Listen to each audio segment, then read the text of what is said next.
to another episode of Do Go On. My name is Dave Warnocky, and as always, I'm here with my delightful chums, Jess Perkins and Matt Stewart. It takes you 11 seconds to say all that. That's pretty good. That's pretty good. Oh, that's good. Oh, you think I could speed it up a bit? Oh, sure, but... Hey, everyone, welcome to the show. Do Go On. Dave here. I mean, some people listen to it on 1.5 speed anyway. That's probably what it sounds like. We should really mess with those people one week and just do an episode where we speak really, really, really fast. No, I'm going to do one where I just take really long breaks. I'll edit that But out. to those people, they'll hear really long breaks. Just are they listening in a 1.5 pitches higher? Yeah, they're putting it up. Anyway, hello, Dave. Hello, Matt. Happy block once again. Happy block. We're Best in the time of the year. It's the pointy end now. Yeah. We're nearing the podium. Yeah. Why don't we just chuck another couple of steps on the podium? Exactly. Let's call this the podium. Who's going to stop us? No one. But for those that don't know what block is, Matt, what are we talking about? Well, we're actually now into Blowvember. This is the first week of Blowvember. So Blocktober and Blowvember. I shouldn't have asked him to explain. Yes? It's the time of year. It's a festival of ideas in a lot of ways. Dangerous Yes, ideas. that's right. And also interesting ideas. And it's the most requested / most voted for topics of the year. So I take all the most requested topics in the hat, and then I also get extra suggestions from the Patreons, put them into a massive poll. That goes out publicly. Thousands of people voted, and now we're counting down the 9 most popular topics. Top 9, nothing like it. Yeah, and we're up to number 5. So halfway through this episode, we are officially halfway through Block. Just like that. It's always know. over so quickly, It's a bittersweet. isn't it? Symphony. That's life. That's life. Dave, how does the show work very quickly before we start? So what we do here is we take it in turns to report on a topic, often suggested by one of the listeners. The person who's been assigned that week's topic goes away, does a bit of research, brings it back to the group in the form of a report. And Matt, it's your turn to report this week with our 5th most requested topic. It took him 15 seconds to do that. Thanks for timing everything I Well, do. I just happened to be sitting in front of the clock. And Yeah. I'm bored, so... Yes. Jess is watching the clock count down. She can't wait for this to be over. God damn. But it's got to start first. And to start, Matt, we usually start with a question. That's right. So I'm asking the question this week, as it is my topic. And the question is this. What ill-fated cultural event was the focus of Jamie Crawford's 3-part documentary series, Trainwreck? Trainwreck, okay. Was it a train wreck? Good one. Is it a not very clever title? Is it about an actual train Yeah, wreck? cultural event like the opening of Puffing Billy. No. Where it wrecked? The 1988 disaster. No, it's a musical event. Okay. Oh, okay. Was it the opening of Wicked? Cop that, Wicked. You're a fucking no, train sorry. wreck. Sorry, like a music festival. Can I say Right, that? we've already done Fire Festival. But if I'm wrong, correct me here. There were 2 documentaries at the time. Maybe Oh, true. Jess already covered one. There are 2 documentaries about this one as well. Very Okay. similarly. One, the Netflix series, and there was also another one that came out, I think, on HBO Okay. or something like that. Oh, okay. I've watched them all. Was this a 30-year reunion or Yes. celebration of a previous topic we've Yes. done? Woodstock. Yes. 99. Yes. We both get a point. That is exactly correct. That we both get a point. That you both get a point. Thank you. I Great. believe so. Good work. Half a point each. I'd say that. So Woodstock 99, it was the 30-year anniversary festival of Woodstock 69. Nice. Which, yeah, was that? Did I do that as part of a Blocktober one year, or was that just a report? Just a report. There you go. It felt epic. Yeah, it was. It was an epic. You know what? It felt muddy It was so muddy. and gross. Is there mud this time, Matt? No. It's quite the opposite. I'll admit that I haven't Blisteringly seen. hot and dusty. I haven't Perfect. seen any of the docos. Have you, Jess? No, I haven't actually. Oh, that's probably good. Okay, great. Because then... You can't correct me on anything. And we don't know what's coming. So it's more fun for us. Yeah, I would say I preferred You would stock. I would, yeah. I'd suggest the Crawford's documentary series Trainwreck. That was my favourite one of the 2. But yeah, they've both got great footage of the events and Yeah, cool. behind the scenes footage and all this sort of stuff. Camcorders, as they used to call them. Yes, of course. This topic was suggested by a few people. Josh Benefield from Philadelphia, Pennsylvania.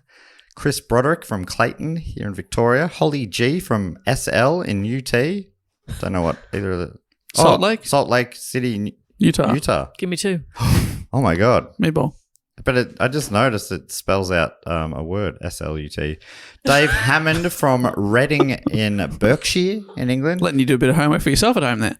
Soraya Minchin from Canberra, Jess from Leichhardt, Cheryl Dean from Huntington, Cheryl from Huntingdon in the UK, and Richard from Sydney.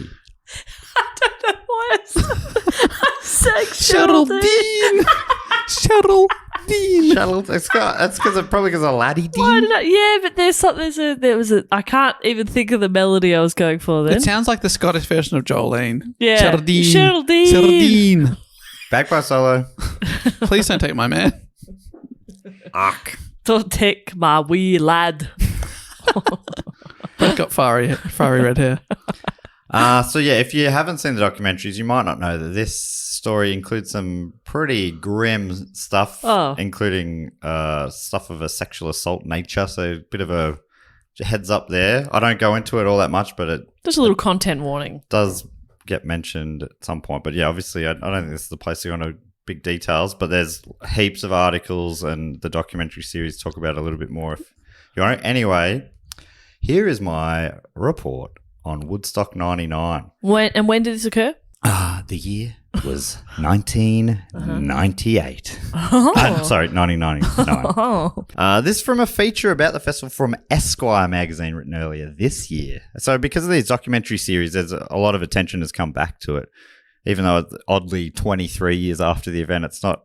You'd think you'd save it for the 25th anniversary of or something. So anyway, this is from Esquire. On paper, it sounded like a great idea. Let's recreate Woodstock to celebrate the 30th anniversary of the Peace and Love music festival that sat at the epicenter of the hippie movement. Groovy. What followed was 4 days of carnage. Oh. The event was marred by deaths, rapes, assaults, violence, and arson, and will go down in history as one of the worst music events ever to take place. Holy shit. It all but set fire to the legacy of the original gathering in '69. Writing for El País, Mikhail Achari wrote, Woodstock 1999 began promising 3 days of peace, love and music. It ended with stages in flames, sound towers reduced to smithereens, tents razed to the ground, the press and performers running like hell, promoters barricaded in their offices, and thousands of hungover and exhausted young hooligans wallowing in a stream of feces. The San Francisco Examiner aptly called the event the day that music died. Oh, wow. Wow. I do feel like the tents being raised is pretty lucky to get a mention there. Yeah. They set stages on fire. Buildings were destroyed. Small tents were upended. Okay. Tents were packed down, swished away, not very neatly in their bags. There'll be a nightmare to unpack at a later date. Pegs were lost. Will we ever recover? Writing for Newsweek, Molly Mitchell wrote, more than 400,000 people attended the highly anticipated festival held at the former Griffiths Air Base in Rome, New York. Wow, that's a lot of people. Yeah, they weren't all, I don't think they were all there at the same time. I think 250,000 sort of at the peak. Still, that's huge. A lot of people, yeah. A lot of tent pegs. However, at Woodstock 99, elements of poor management, budget cuts, high temperatures, misogyny, inadequate security, the music, a disgruntled crowd forced to pay high prices, and the lack of sanitation were disastrous, eventually spilling over into violent sexual assault, riots, and even death. So, yeah, fair warning, it's a mess. Right, okay. I could probably leave it there, but if you want, I can go into more details. Look, I think as much as it would be fun to do our shortest ever episode, coming in under 10 minutes, obviously we'll do 40 minutes of Patreon, but I think Blowvember is not the time for that. I think you should go into it in more detail. I've actually got the rest of the afternoon off, so okay, I've got time. I'm busy later, so get a move on, but...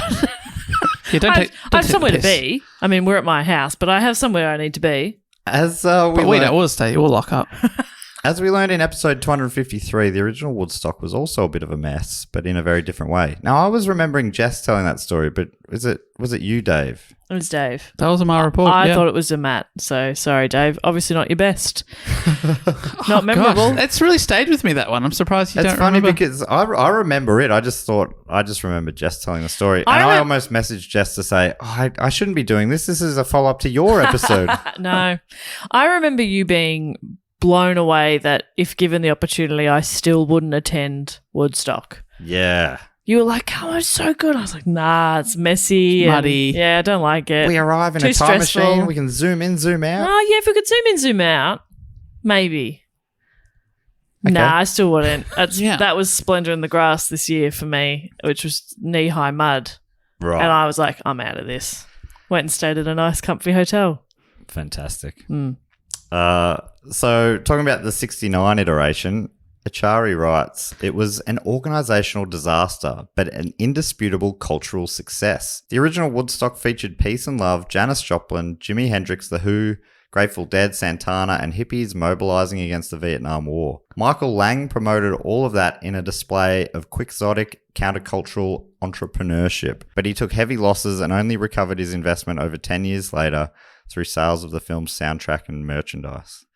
So Michael Lang, one of the OGs, he's with Woodstock all the way through to 99 and beyond. So talk a bit about him. Right, Michael, still involved. Yes. Michael. I think there was three of them. Oh, Michael. No, Michael. Do you remember the other two guys? There was three, but I think he's the only one who stayed with it. Right.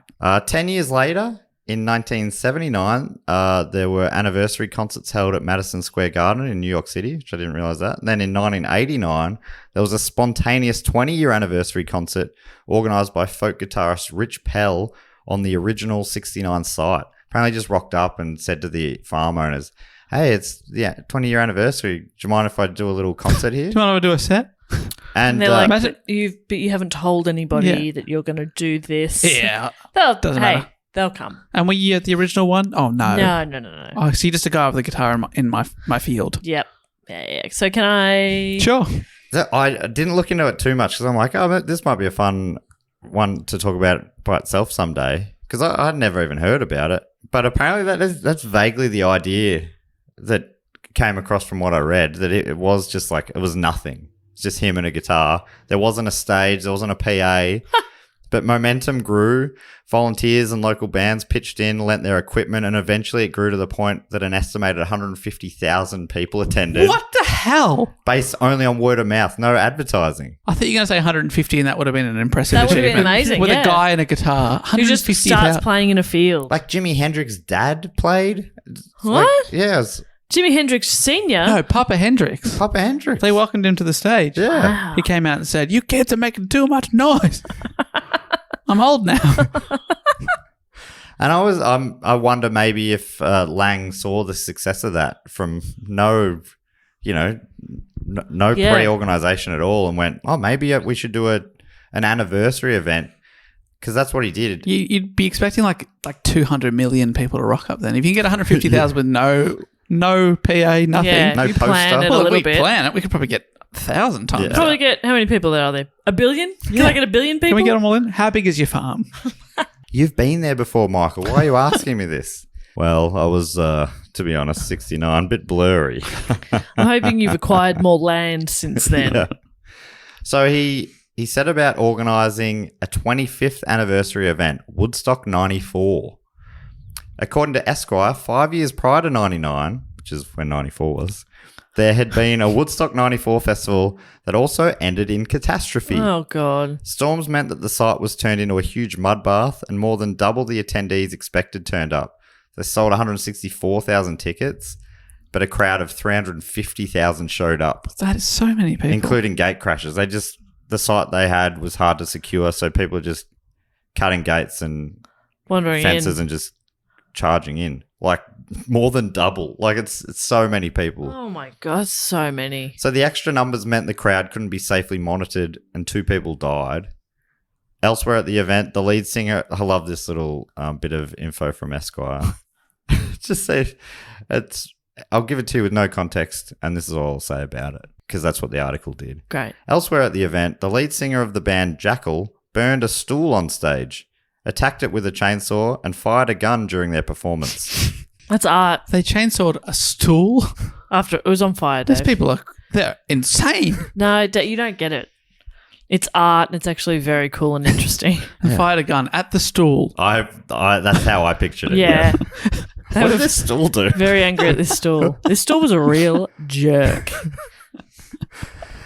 As Esquire writes, Lang and his new partner, John Shear, lost money hand over fist.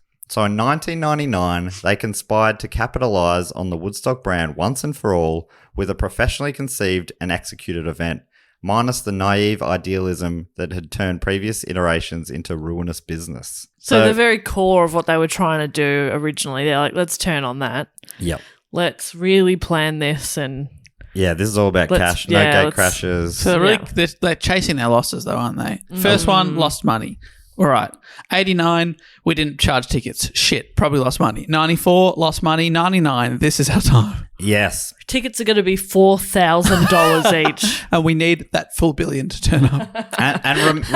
Remember that this is their mindset going in when later on the organisers, Sher and Michael Lang. when they later on are being like, geez, this generation doesn't have the same spirit of, they talk about, it's like, great. You said about making a festival very differently. Yeah. And you're thinking, oh, it's weird that it went differently. People have experienced it differently and expected different things, and you're blaming them. Okay. Yeah, it was weird that you called it Capitalism Presents Woodstock. A little bit different this time. So they had to pick a venue to combat the issues they faced in the past with gate crashes. Organisers Lang, Sher and Ossie Kilkenny They picked a jail. Can't get in, can't get out. Honestly, it's not that far off. Really? It's not a jail. It's an Air Force base. Okay, great. Perfect. It's a very secure location. That's good. So Griffiths Air Force Base in Rome, upstate New York. While it may have been more secure, it was a long way from the green hills of the original Woodstock farm. It's just the vibe is very different. According to Esquire, the mainly concrete and asphalt space was the worst location for a music festival, especially when the two main stages were about a 2-mile walk from each other. 2 miles? 2 miles. So that's like over 3 Ks, right? That is, are they it's doing a 40-minute walk? Are they doing like, I don't know, Air Force lifts, like helicopter rides from one side to the other or something? No, just long walks on the asphalt. At least golf buggies or something. Get golf buggies. That's so far. Oh, get everybody a scooter. Oh, yeah, that's clever. But like one of those electric ones. Yeah. With flowers on it. Yes. But charge everyone. Charge them so much for it. That's too far apart. That's far too far apart. Just every decision feels like a bad decision. Yeah, that's stupid. The weekend of July 22nd to 25th was set to welcome a heat wave too. So obviously the bitumen or the asphalt. What did you call me? But you don't have to worry about mud.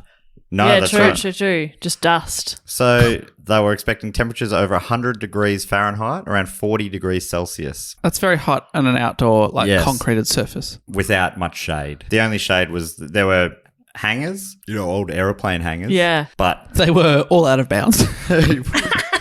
They used one of them for the rave tent. So-called rave tent was in one of the hangars, and the emerging talent tent was in one as well. But the main stages were just out in the open. Oh, the place where the majority of people were. Yes. Amazingly, at the time, there's footage in the Netflix series of Lang being asked about how he thinks it's all going, and he says, "Well, the weather's really going in our favor." What? Because I think he's just thinking it's not muddy this time. Right, he's happy. He's also like hanging out inside and in the the VIP backstage areas and all that sort of stuff, not seemingly never being fully aware of how bad things were getting and how bad it is. Just imagine having to walk back and forth 2 miles in that kind of heat.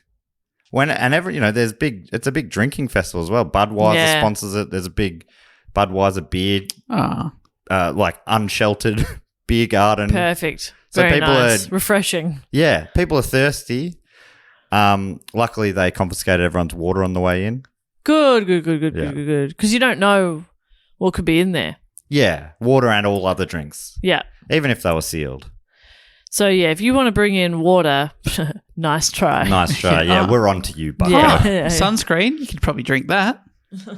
Take that. Because anything that they brought in, they wouldn't have to buy. Exactly. And peace and love is all about moving units. Sweet cash. So over 400,000 people, like I said, bought tickets. There were very few trees or areas of shade, and campers were forced to put up tents on the tarmac in some cases. There was serious fencing around the whole site, not only stopping people from breaking in, but later on from escaping. The organisers hadn't made enough facilities available for their guests, and the toilets and showers were soon overflowing in the heat. Overflowing toilets. Yeah, it's hellish. I think it sounds really fun so far. Of the 3 days, the first one isn't the worst because, the extent of how their facilities weren't up to scratch wasn't fully known. Each day it got a little worse. According to Daniel Krebs, writing for Rolling Stone magazine, if the heat was absorbed by greenery like most festivals, the temperature wouldn't have been as much of an issue. But much of the Griffiths Air Force Base was tarmac and concrete. Materials the sun rays just bounce off. I love a bit. Rolling Stone is where I go to for a bit of science like that. Yeah. The Baltimore Sun reported that halfway through the weekend, more than 700 had been treated for heat exhaustion and dehydration. Deactivated hangars provided some of the only shade. And this is one of the reasons why the emerging artist stage was packed out. Oh, because right. people were just like desperate for shade. They were sometimes foregoing seeing like big name acts just to get some shade. Far out. So the young band's like, this is amazing. This is the best. We're playing. They care about us. Krebs' article's written like a listicle, and one of them is like just going, and this emerging artist stage, nearly none of them emerged. Like, have you heard of any of these acts? It's like, you can't blame Woodstock for not guessing which bands. And plus, I think there were a lot of maybe 30 acts on the emerging. And he's like, apart from Muse and Moby and Ben Lee, I'm like, three. Oh, they're three big ones. Three pretty big names. That's not a bad ratio. Yeah. It's hard to pick winners in the music biz, I Those would have are thought. big. You write for Rolling Stone. Other than Muse. Okay, they're pretty big. Yeah. Stadium arenas. Yeah, and Moby was massive like straight after this Huge. in the early 2000s. Massive. Ben Lee? Come on. Come on. Come on. We love Ben Lee. Krebs continues, anyone looking for an escape from the relentless heat were out of luck. So, Jess, you're talking about you go stay at a local hotel maybe? Yeah. Well, virtually every hotel in upstate New York was booked months before the event, but not by festival goers. Unfortunately, the event clashed with the Baseball Hall of Fame ceremony the same weekend in a nearby town, Cooperstown. So apparently even Alanis Morissette, Howard Stern and George Clinton were turned away from local hotels because they were just already booked solid. Wow, isn't that ironic? Don't you think? Dave. I don't think it is, but... Dave. That was very good. Thank you. You showed your appreciation by not laughing. It's because it wasn't good at all. Yeah, it was as ironic as anything else she mentions in the song. Thank you. Exactly. None of them are irony, are they? No. 10,000 Smooths when all you need is a knife? That's funny. That's unlucky. If you're opening drawer after drawer and they're full of spoons, Is that not that's ironic? funny. Is that not irony? I don't think so. I don't know what irony is. Irony's tricky to pin down, isn't it? It's like it's the opposite of what you want. I don't think a knife's the opposite of a spoon. Don't add us. I'll delete that out so we don't get the... I'll eat that out. I'll eat that out. With the spoon. Isn't that ironic? Don't you think? Dave will be able to explain irony for us. Dave just did pretty succinctly.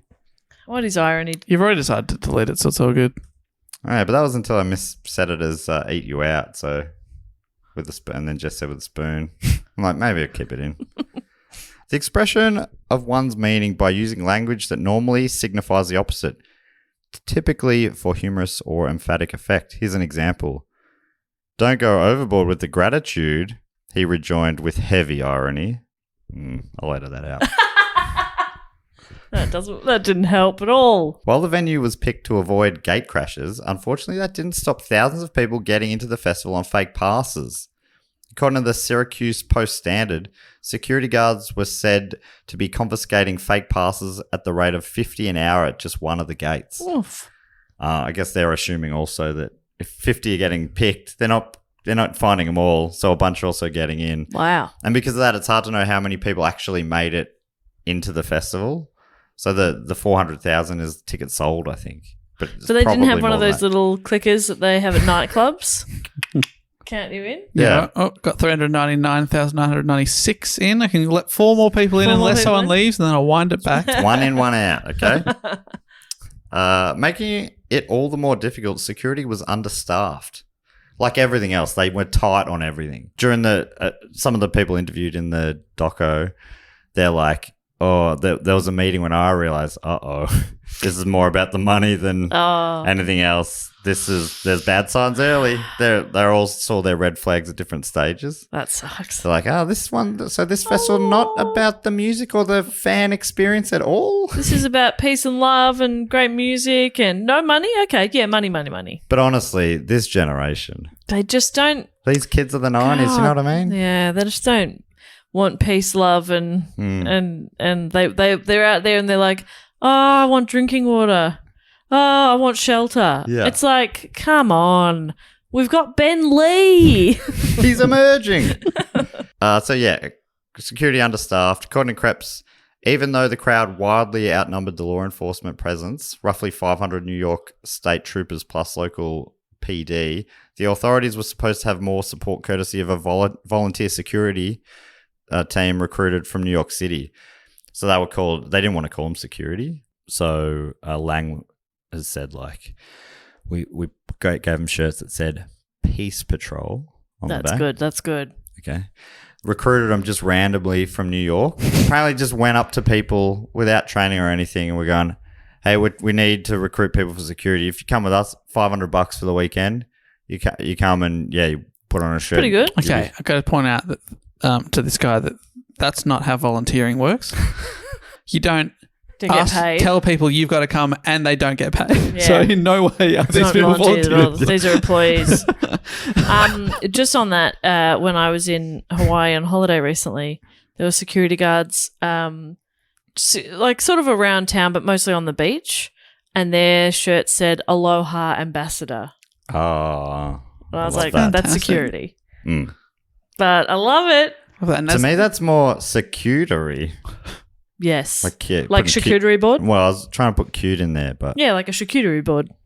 is that what that means? Yeah, I You're love still it. smiling at when they're tasing you with Yeah. that shirt on. Aloha. they're throwing sharkers with the other hand. Yeah. It's a beautiful place. Punching you with sharker hands. Yeah. Pow. What's good? You don't want to have your thumb inside a fist. Yeah. Because you'll break it. So you want your thumb. And why not put your pinky out? Yeah. Pow. Pow. Can I try that? Yeah. Can I try it on your face? If you're talking to Dave, then yeah.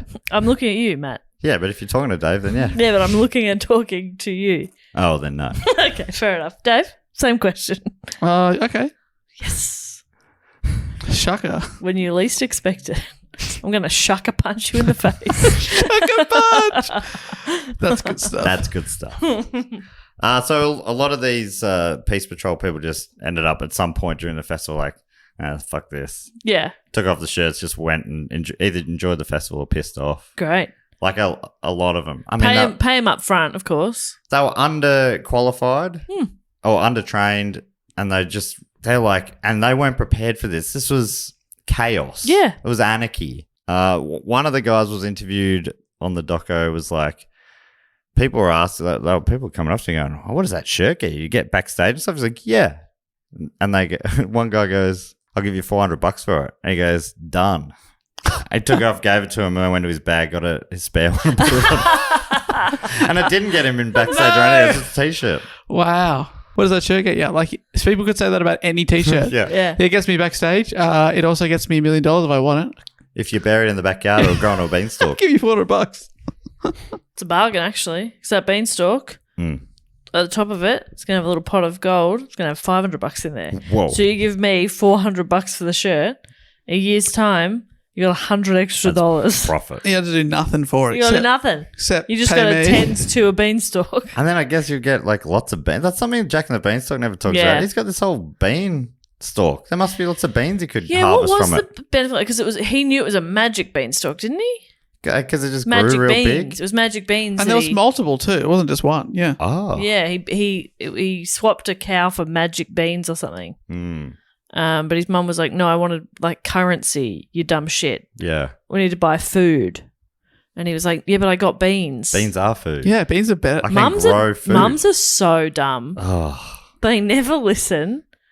Honestly, ugh. If you're a mum listening, Yeah. no, you're the best. You're the Oh, best. okay. thought you were about to tell some home truths, but you No, I cowered chickened it out out. of it. Mums are also very powerful. They are they've got a powerful peak body. Yeah. Yeah, they should have just hired mums for $500 for the Oh my weekend. God, yes. Mums won't let you get away with shit. That's not a bad call. Yeah, you're not Just walking get up to a mum mums. saying, "What's that shirt get you?" You're not buying a mum shirt off her back. No. You wouldn't do that to a mum, No. would you? You I wouldn't. wouldn't. Good. And that's how we control crowds. Mums.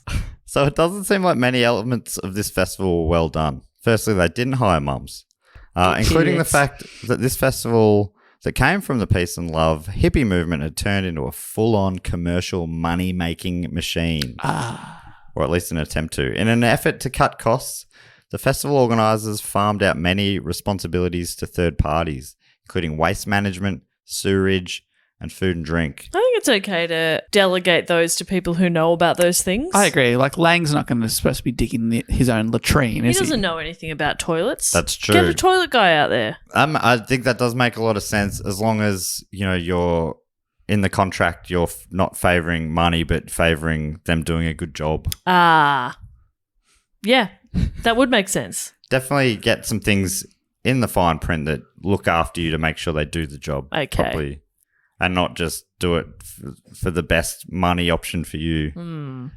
The company who got the food and drink contract hiked up the prices on everything, and there was nothing that the Woodstock team could do about it, apparently. So there was nothing in the contract that said, hey, It's like, the prices have to be reasonable. You want or a anything veggie like that. burger? No problem. That'll be $400 and that T-shirt. And like I said, security confiscated everyone's food and drink when they arrived at the festival.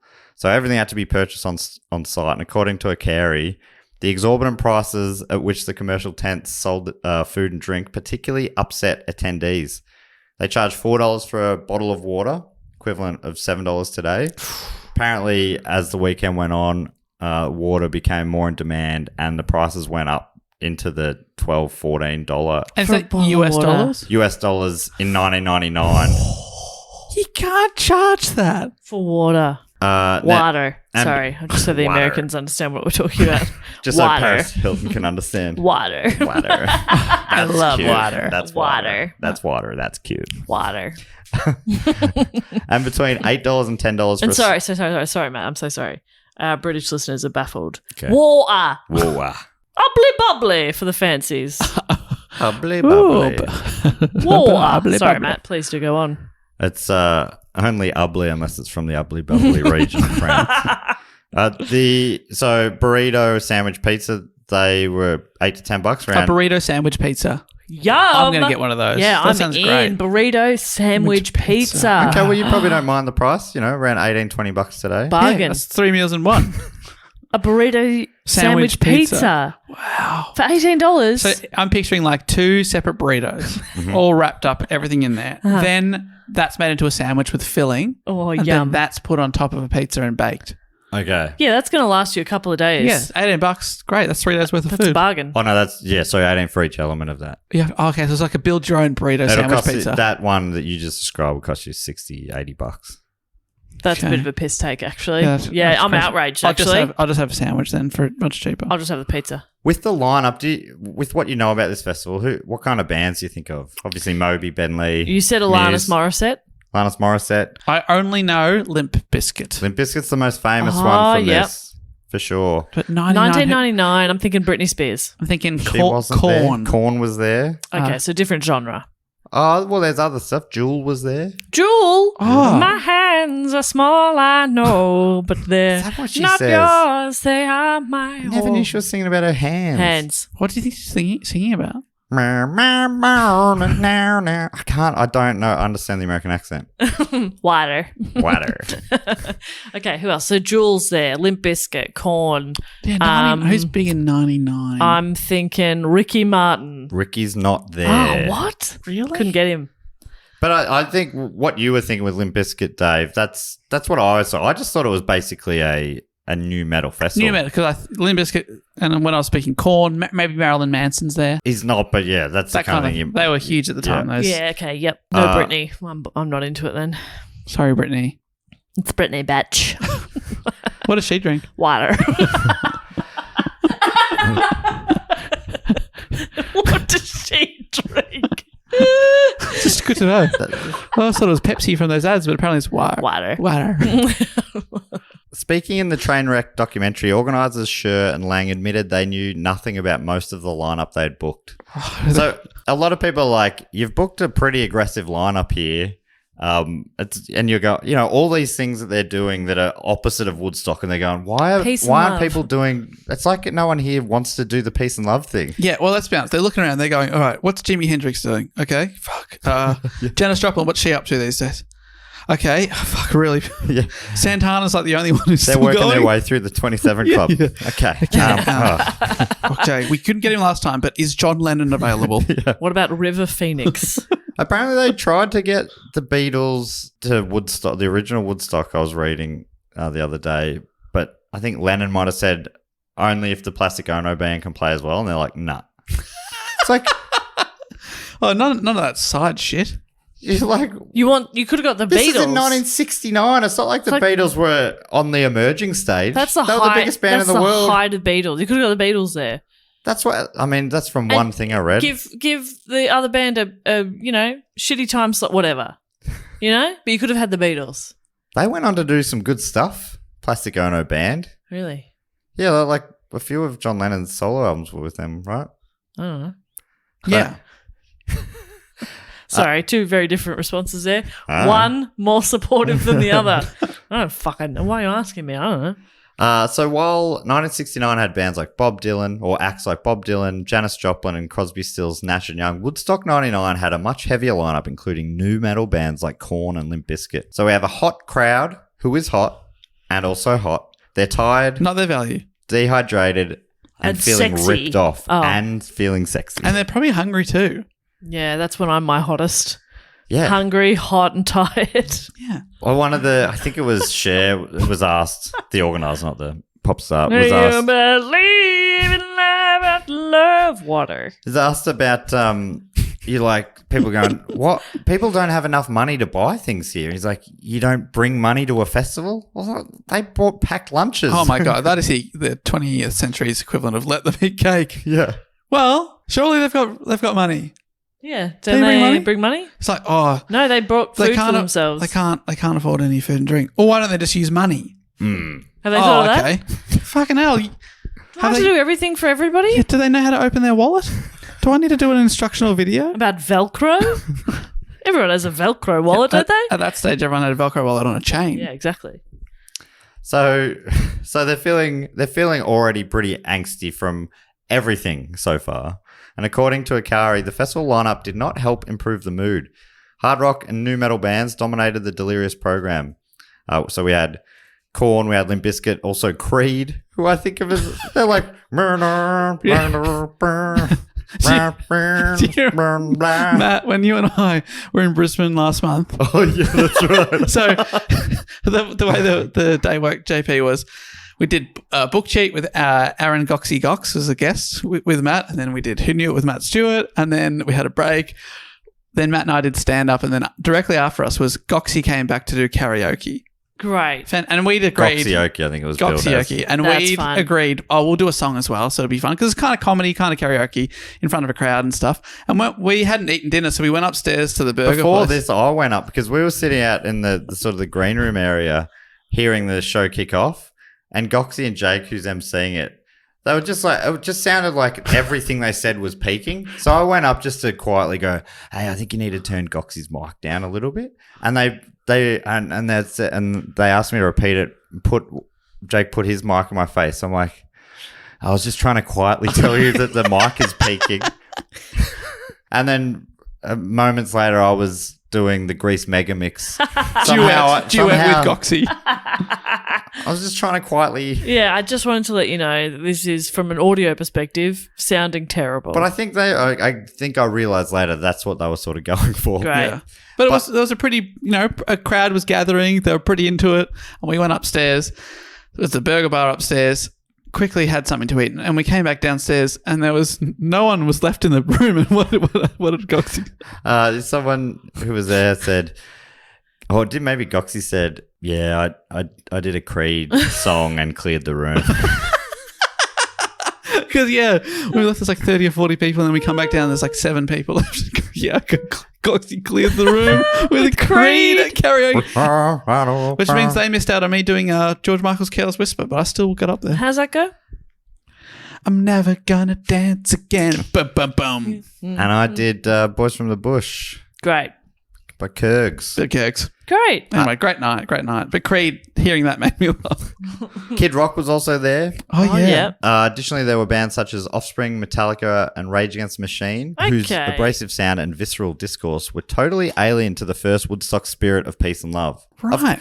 But and people do blame some of these bands, especially probably Limp Bizkit. Were Limp Bizkit seen as the headliner? Or I think it was one of those ones they headlined the main stage, I think, on the second night. So it's amazing to think that they're above Metallica and Rage Against the No, Machine. hang on. Yeah, sorry. But they're the one I associate with the festival, and I'm not sure it's because of stuff you're about to talk about, It or is, because yes. they were massive at the time. They were huge, but Metallica's been big forever. Yeah. Yeah, but I guess Metallica by that point were almost, in a lull. Bit of a dip, right? Because, this is the 90s they were very commercially did well, but yeah, maybe critically dipped a bit. But no, you're right. Limp Bizkit were followed by Rage Against the Machine, and Metallica closed out Okay, that makes the sense. main to me stage then, on yep. the Saturday night. Yeah.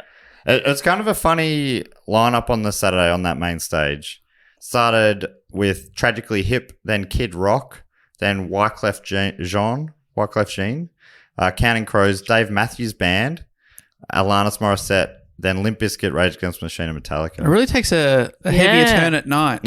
But yeah, it's interesting that some people will blame the bands. It's like, I don't know what you thought Limp Bizkit were going to do. They're an obnoxious new metal band. Please don't hate me. I thought, I expected Limp Bizkit to come in and bring water for everyone and shelter. And shelter. Oh, please get onto our tour bus.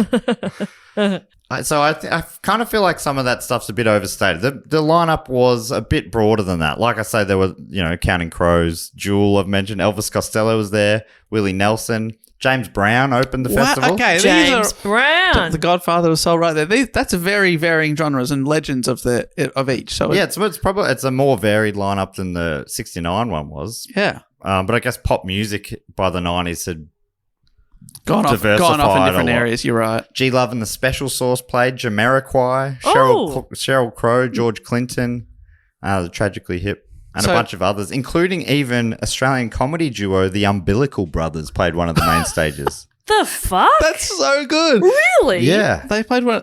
And was there riots during that? Or No. Everyone's like, how's his head come off? Yeah. They do making all funny noises with their mouths. They played on the same stage that later on the Friday had The Roots, Insane Clown Posse, and George Clinton and the P-Funk All-Stars. Wild stage. That's crazy. I had no idea. Yeah, I didn't either. I feel like do you think they tried to book the Chemical Brothers? they also did book that's the Chemical Brothers. So maybe they but booked the them and they email were had like, already oh, gone off shit. to Umbilical Brothers, and they'd said yes. It's embarrassing to pull That is embarrassing. ask them not to come now. So I think a lot of the focus is on, and for good reason, it was a flashpoint in some of those heavier sets when there was that many people at a poorly planned festival who were already like dehydrated, sunstroke, drinking, all sorts of drugs were rife there. And then quite aggressive music with no D barriers and all these sort of things that have since come in. I think because of festivals like this, they've probably written new rule books about how to do it because the music is a bit different, Although the Who played at the 69 one. They're a hard rock band as well. For the day they were. So, but yeah, I think just, the mainstream culture was a bit more, hey man. Yeah. It's uncool to show any sort of big emotion, man. Whereas in the 90s, like some of those bands, late 90s was more like, yeah, we get our anger out. Yeah, that's like their attitude is, I don't give a fuck. Circle pits. And, which is fine when it's in a controlled sort of state.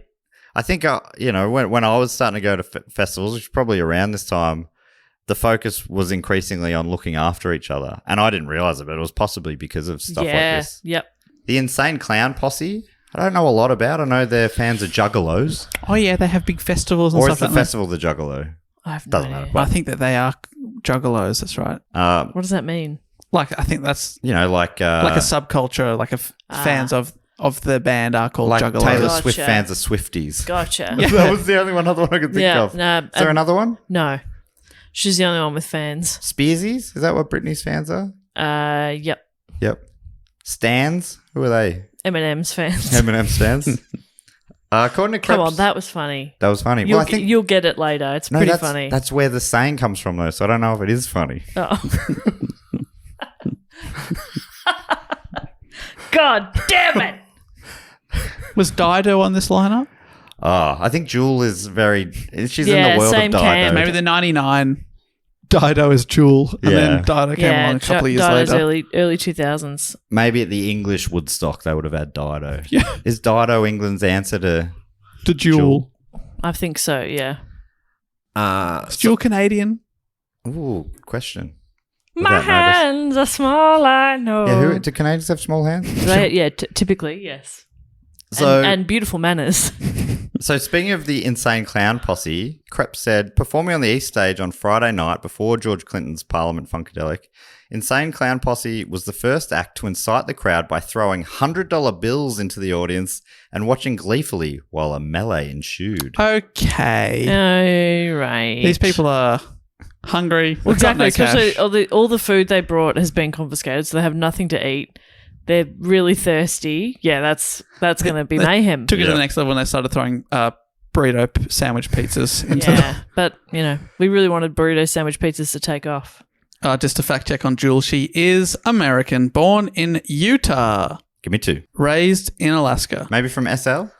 Oh, yeah. Alaska's sort of like the Canada of the America. You know? He nailed that.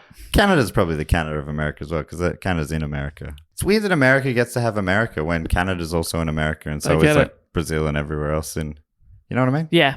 Oh, I know what you mean. It does make you think, doesn't And it? it's crazy. So the first day ended relatively incident-free, at least compared to the weekend. More things came out afterwards that, that awful things were happening throughout. But in terms of the mob mentality and it eventually spirals out into Lord of the Flies. Sorry, which one? Lord of the Flies. Okay. When people were waking up the next day, the Saturday morning, the festival site was already looking worse for wear, with rubbish strewn everywhere and the limited bins on site already overflowing. Like, the footage is ridiculous. You can hardly see the asphalt. Because there's rubbish everywhere. It's so covered Oh, with rubbish yuck. after one day. And there's 2 to go. Yeah. Oh, It's disgusting. It's like super gross because they didn't. The refillable water station stuff had half-hour lines, so a lot of people were buying bottled water, but there's just so much plastic and waste on the ground. In the Netflix documentary, there was a woman who was at the 69 festival, and she's like, "These kids, if they're not being respected like this, something bad's going to happen. If they're being disrespected and treated like animals, yeah. they're going to start behaving like animals." It's like, if she's called that this early, she's bang on. And then there's footage of her back in 99 going out. She's going, "Can I get some garbage bags?" She's taking garbage bags out and trying to hand them out and say, "Hey, do you want to clean up your area?" And no one's doing it. Fuck you, I won't do what you tell me. Yeah, that did get chanted later on by crowds as they were riding, 100%. At people. Not at her, not at this a lady. lovely She's like, old I lady. reckon that Or maybe just pick up some 5 pieces of rubbish each. It was a bit like Yeah. that, yeah. I reckon the band would probably be more on her side than yours. But she was also, I think she sort of understood that maybe it had gone too far. They've already, all the prices and everything was a bit out of control already. Then someone knocked over this art installation. There's footage of her going, "Come on, this is art. Come on, let's put it back up. Oh, Come on." no. And it's just breaking your heart to see it. Because then she's just not really able to enjoy herself either because she's busy being mum. Yes. That was the thing. When you said mums need to be employed, because she was a mum as well. Her daughter was also working there. I'm like, 100%. If there was 1,000 of her, Yes. it would have been an entirely different Yeah. festival. Yeah. I should say dads could also be there. Oh, yeah. What would dads do? Oh, they'd mow the lawn. Mow the lawn, maybe tend the barbecues, Yeah. fall asleep in a chair somewhere. Wear an apron with tits on it. Yeah.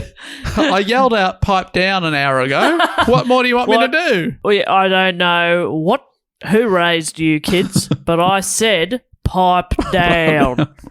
I'm watching cricket. Yeah, they're in the car park in the Subaru Forester listening to cricket on the radio. I love your idea of dads, how it is possibly extrapolated from your experience How dare you. of a dad. How dare you? John Perkins is an angel. Oh, He's done none of those things. Not He's one never of told them. us to pipe He's down. never He's said never- pipe down. He's never fallen asleep in a chair. He's never mowed a lawn in his He's never life. mowed a lawn. He's never at a barbecue. Yeah, so anyway, the place is disgusting. And the punters are getting increasingly annoyed by this. You know, there's footage of MTV's there doing a live pay-per-view. People at home can pay $60. And there was a brief thing about the producer who's going out, and he's just going out and getting, it's like increasingly unhinged, sort of very sexually natured, a lot of naked topless people. The documentary has a lot of dicks and boobs on it. I'm like, So are they aprons or? no, flesh. But it's just I mean, you know, they're a beautiful human body, but it's just funny hearing a grown man say dicks and boobs. I don't know why. Like, he could have said nudity. A lot of or... nudity. All right, I'll say it again. Here we go. If you think that was not, was that No, I inappropriate? loved it. No. I A think lot it's of nudity. There was a lot of nudity on the pay-per-views. What kind of nudity? Oh, there were dicks and boobs. But it No, was, we got both kinds. but the producer was sort of like going. It was like he was sort of encouraging a bit, but he was also noticing that it was just. It all felt. It was a bit weird and a bit off. Right, And okay. it's just like, just as time went on, people were. It was like there are no rules. There's no security. No one's doing anything about it. So anything goes. Okay. But so people are at home watching this, and they're like, normally a pay-per-view at a music festival would be focusing on the music, but this was more focusing on just the mayhem around the sites and stuff. But that footage also picked up people getting increasingly annoyed. They eventually turn on MTV. They're pelting the MTV Holy people with shit. stuff. There's footage of this one guy getting angry at one of the MTV presenters because they were starting to play more Backstreet Boys and stuff on MTV. He's like, I'm sick of all this Backstreet Boys bullshit. and the presenter goes, why don't you tell us what you really think? And he didn't understand that he was being ironic. He goes, I am. This is what I think. Oh, incredible. That's brilliant. That's so good. That's really funny. It is, well, I guess it's maybe slightly different back then, but getting people saying like, I hate this song, never play it again on national radio. It's like, it baffles me that in today's day and age, they don't realize Spotify exists. Yeah. And that radio or music TV and stuff like that is not a curated playlist specifically for you. Yeah. Do you know that? Because you can get those elsewhere. YouTube, You don't like even, this you could song, like, don't it's listen to it on your playlist. Very funny, isn't Very it? funny. So people are getting more and more annoyed. Things are getting a little out of hand. This is a bit more on the grosser side. According to Akari, they were also indignant because of the woefully inadequate waste management surface and the portable latrines, many of which burst after a few hours because of overuse, flooded the place with human waste and an indescribable stench. Within the first few hours, the toilets have The levees- exploded. So it's all Portaloos as well. Yeah. And it gets worse Which and worse as the weekend goes on. Portaloos are gross after But a they- few Yes. hours. The phrase burst. Yeah, that's The And awful. levee has burst. No one is there's just not enough people dealing with it. Yeah. Because they sold off the service and they've just the third party's taken the cash and Is that- just They're like, we deliver- put, we we sent put out the 13 Portaloos kids down. there. There's Portaloos there, aren't there? So Yeah. job done. There's you a want lady- us to maintain them. Okay. It's that old lady out there with a garbage bag saying, come on, everyone, we can all clean up. 5 bits of poop each. Come on, everyone. Come on, many hands make light work. That's what the teachers used to say at my school. Yeah, but she's looking around going, hang on, no, don't pick that up. This is an art installation, is it? Is this Or what? is this poo Is or this in poo? art? I don't know. Are you poo or art? I don't know what she's speaking to. I don't She usually... was still. She was also on a bunch of drugs, Yeah. but you know, when in Rome. Back to They are in Rome. That's great. That's great. Excellent work. excellent. Oh, thank you, Dave. Wow, you're amazing. Back to Akari. Moreover, the free fountain water that people used to quench their thirst, shower, and brush their teeth became unsafe to drink. Unknown to them, feces from the latrines contaminated the water. No. Not only was it undrinkable, but in many cases, mere contact with it caused skin rashes or lip and gum infections. Oh, that's awful. Including trench mouth, which is associated with What? World War One. Like trench foot. I think so. Trench gums or trench something. Oh, yeah. shit. That's awful. Because that was the same sort of situation with like trench foot and stuff. Not being Yes. able to get your feet dry and clean and Yeah, just full of ulcers. And awful. So one of the punters who was at the festival, she's talking in the documentary, and she's like, on the Sunday morning, she woke up and she could hardly swallow because she got it, and her mouth is just full of sores and ulcers. She couldn't swallow, so they just left. Oh, that's awful. So on Trainwreck, the organizer Cher was talking about his experience to that point of the festival. This is more recently. He's just talking about it in retrospect. He said that when I guess asked how he was seeing the festival at that point, he said, "We were having fun. We had worked for a year to plan this, and it was working. Yes, issues existed, but they were isolated. Nobody came there thinking they were going to stay at the Ritz-Carlton. Okay. There's a big gap from Ritz-Carlton to Trenchmouth. No safe water. Yeah. What do you expect? Humans need water. But if you think about it, at the Ritz-Carlton, they do have water and it's drinkable. So, if you're expecting that, Yeah. come on.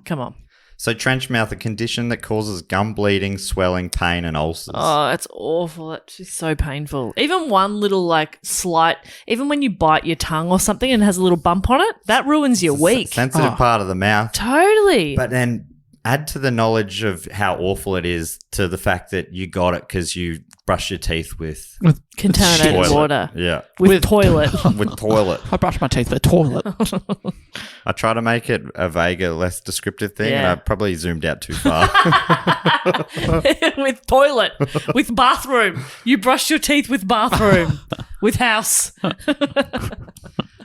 According to Krebs, he says that Kid Rock planted some seeds of aggression during his early Saturday afternoon set, sandwiched between slots by the tragically hip and Wyclef Jean. Wyclef Jean? I don't know. I'm struggling. I feel like I always knew how to say his name, but now I'm double guessing myself. Wyclef Jean. Wyclef Jean. Doesn't matter. I thought it was Jean, Jean, great. but I also don't. I don't know. I'm not an expert. So between Tragically Hip and Wyclef Jean, Kid Rock took to the stage. He came out in his massive fur coat. Perfect. And one of the workers who was talking on the doco was like, "It's so hot." I'm just thinking, what is this guy doing? What's he doing? Has he lost it? That coat is too hot. But he pulled it off as soon as he came out on stage. And according to the San Francisco Examiner, he demanded that the kids pelt the stage with plastic water bottles, Why? perhaps making a statement about the high price of hydration. Throw water bottles at me. Yeah. Fun. That's fun for everybody. Mm. Empty ones, not full. Oh, not with Actually, piss. I'm thirsty. Yeah. Not that thirsty. Yeah. Not with trench piss Don't water. give me the trench piss. Hey, we'll be back after these short messages. All right, Dave. So you were saying when you think of this festival, you think of Limp Bizkit. So let's talk about their set. Okay.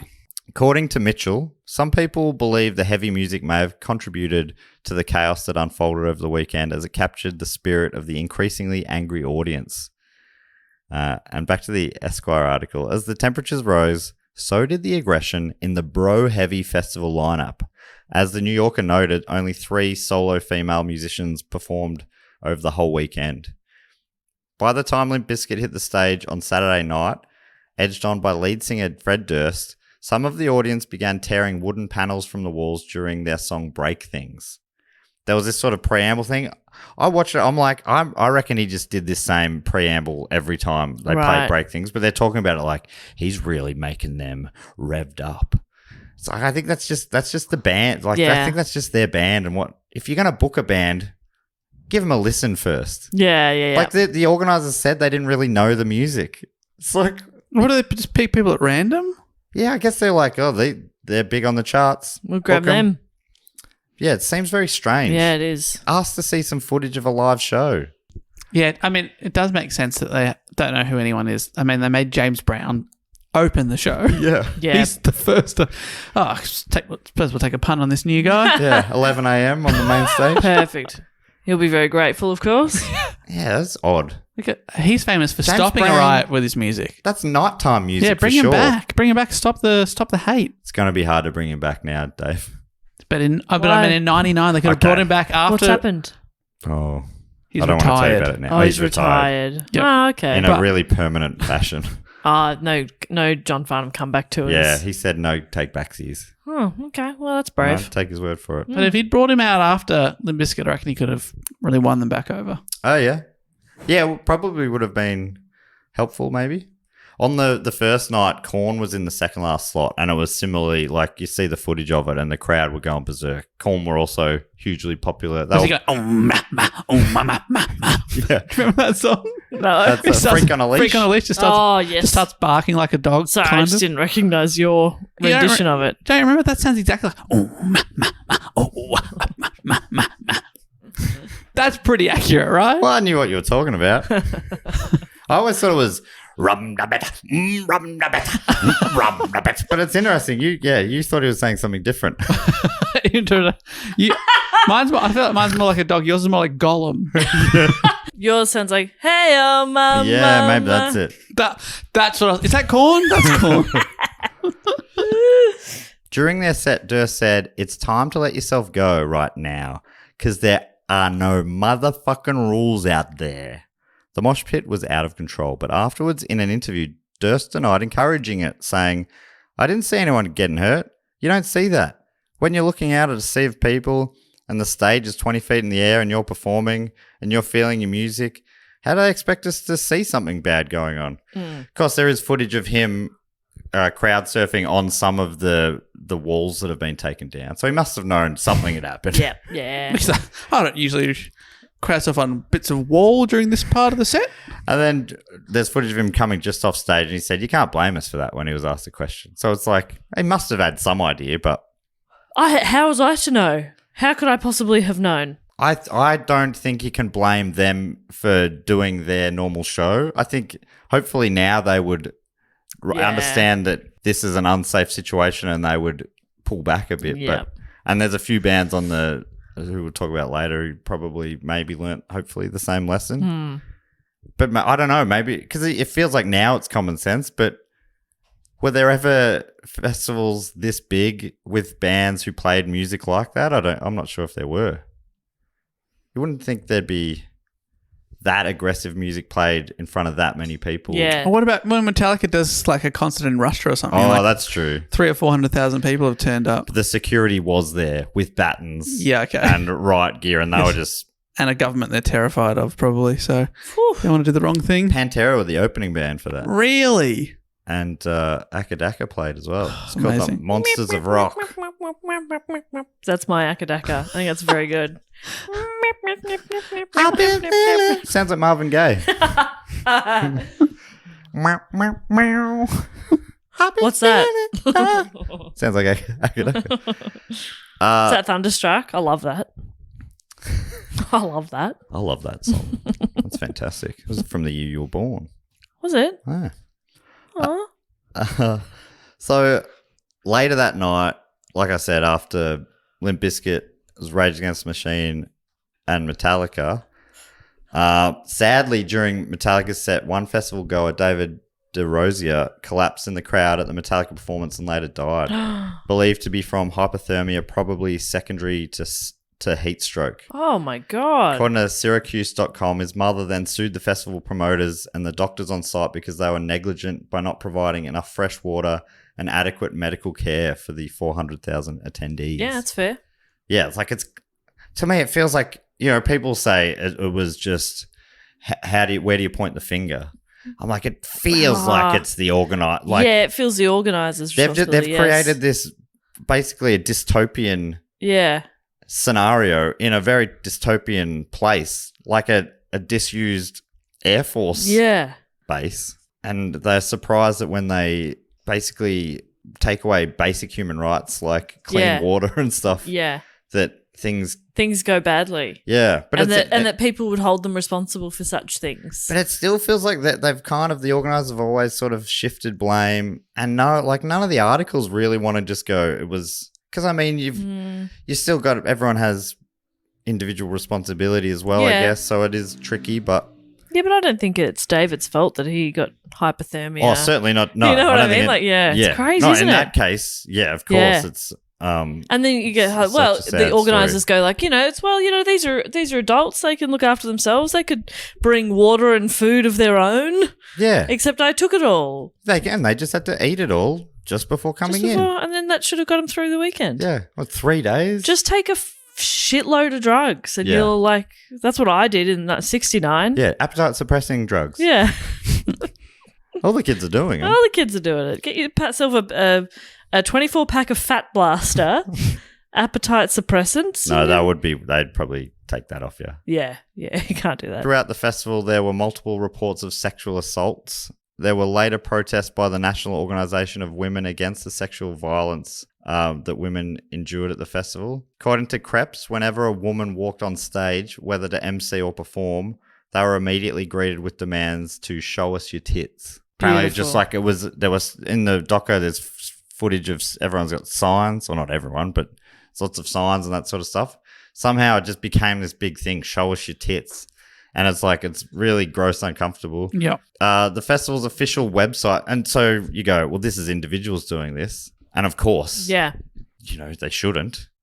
But the festival's official website even posted photos of topless photo goers. Krebs continues. Considering how rife the festival was with sexual assaults, it was downright grotesque that the Woodstock site would post photos of women like that without their consent. Even the captions like "nice pair" and "show us your tits," to name a few, were tasteless. Women's groups immediately criticised the site's webmaster, and co-promoter John Shear called Woodstock.com's actions repugnant. He was like, ugh. In the doco, some of the things he was saying about, obviously it's not good that sexual assaults were happening, but what? Any city of this size, it was 250,000 people, there'd be assaults happening. What? So why he's just like, I don't, ugh. Yeah, gross. So it's such a bad take. Yeah. If you're going to have a festival with a lot of people, these things happen is basically what he's saying. Yeah, and it's like, oh, nah. I reckon if you'd done some things better, they wouldn't. That's the point. Just had enough people, you know, have that peace patrol. That's right. It's not the worst idea, but have them trained. Have enough of them. Yeah, give them a bit of training. Make it feel safe. This is just look like a super, and documentaries can make things go one way or another, but, it just, watching it just felt like the whole thing was increasingly unsafe and starting from a pretty dodgy spot.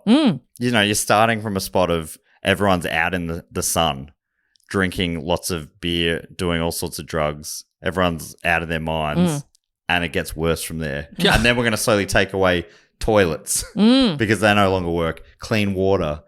You're possibly not going to be able to afford food and drinks. The Guardian's Rebecca Nicholson wrote that Woodstock 99's most sinister legacy is the sheer number of acts of sexual abuse and harassment that took place over those 3 days, a consequence of both poor security and the climate of impunity and toxic masculinity that pervaded the rock scene of the late 1990s.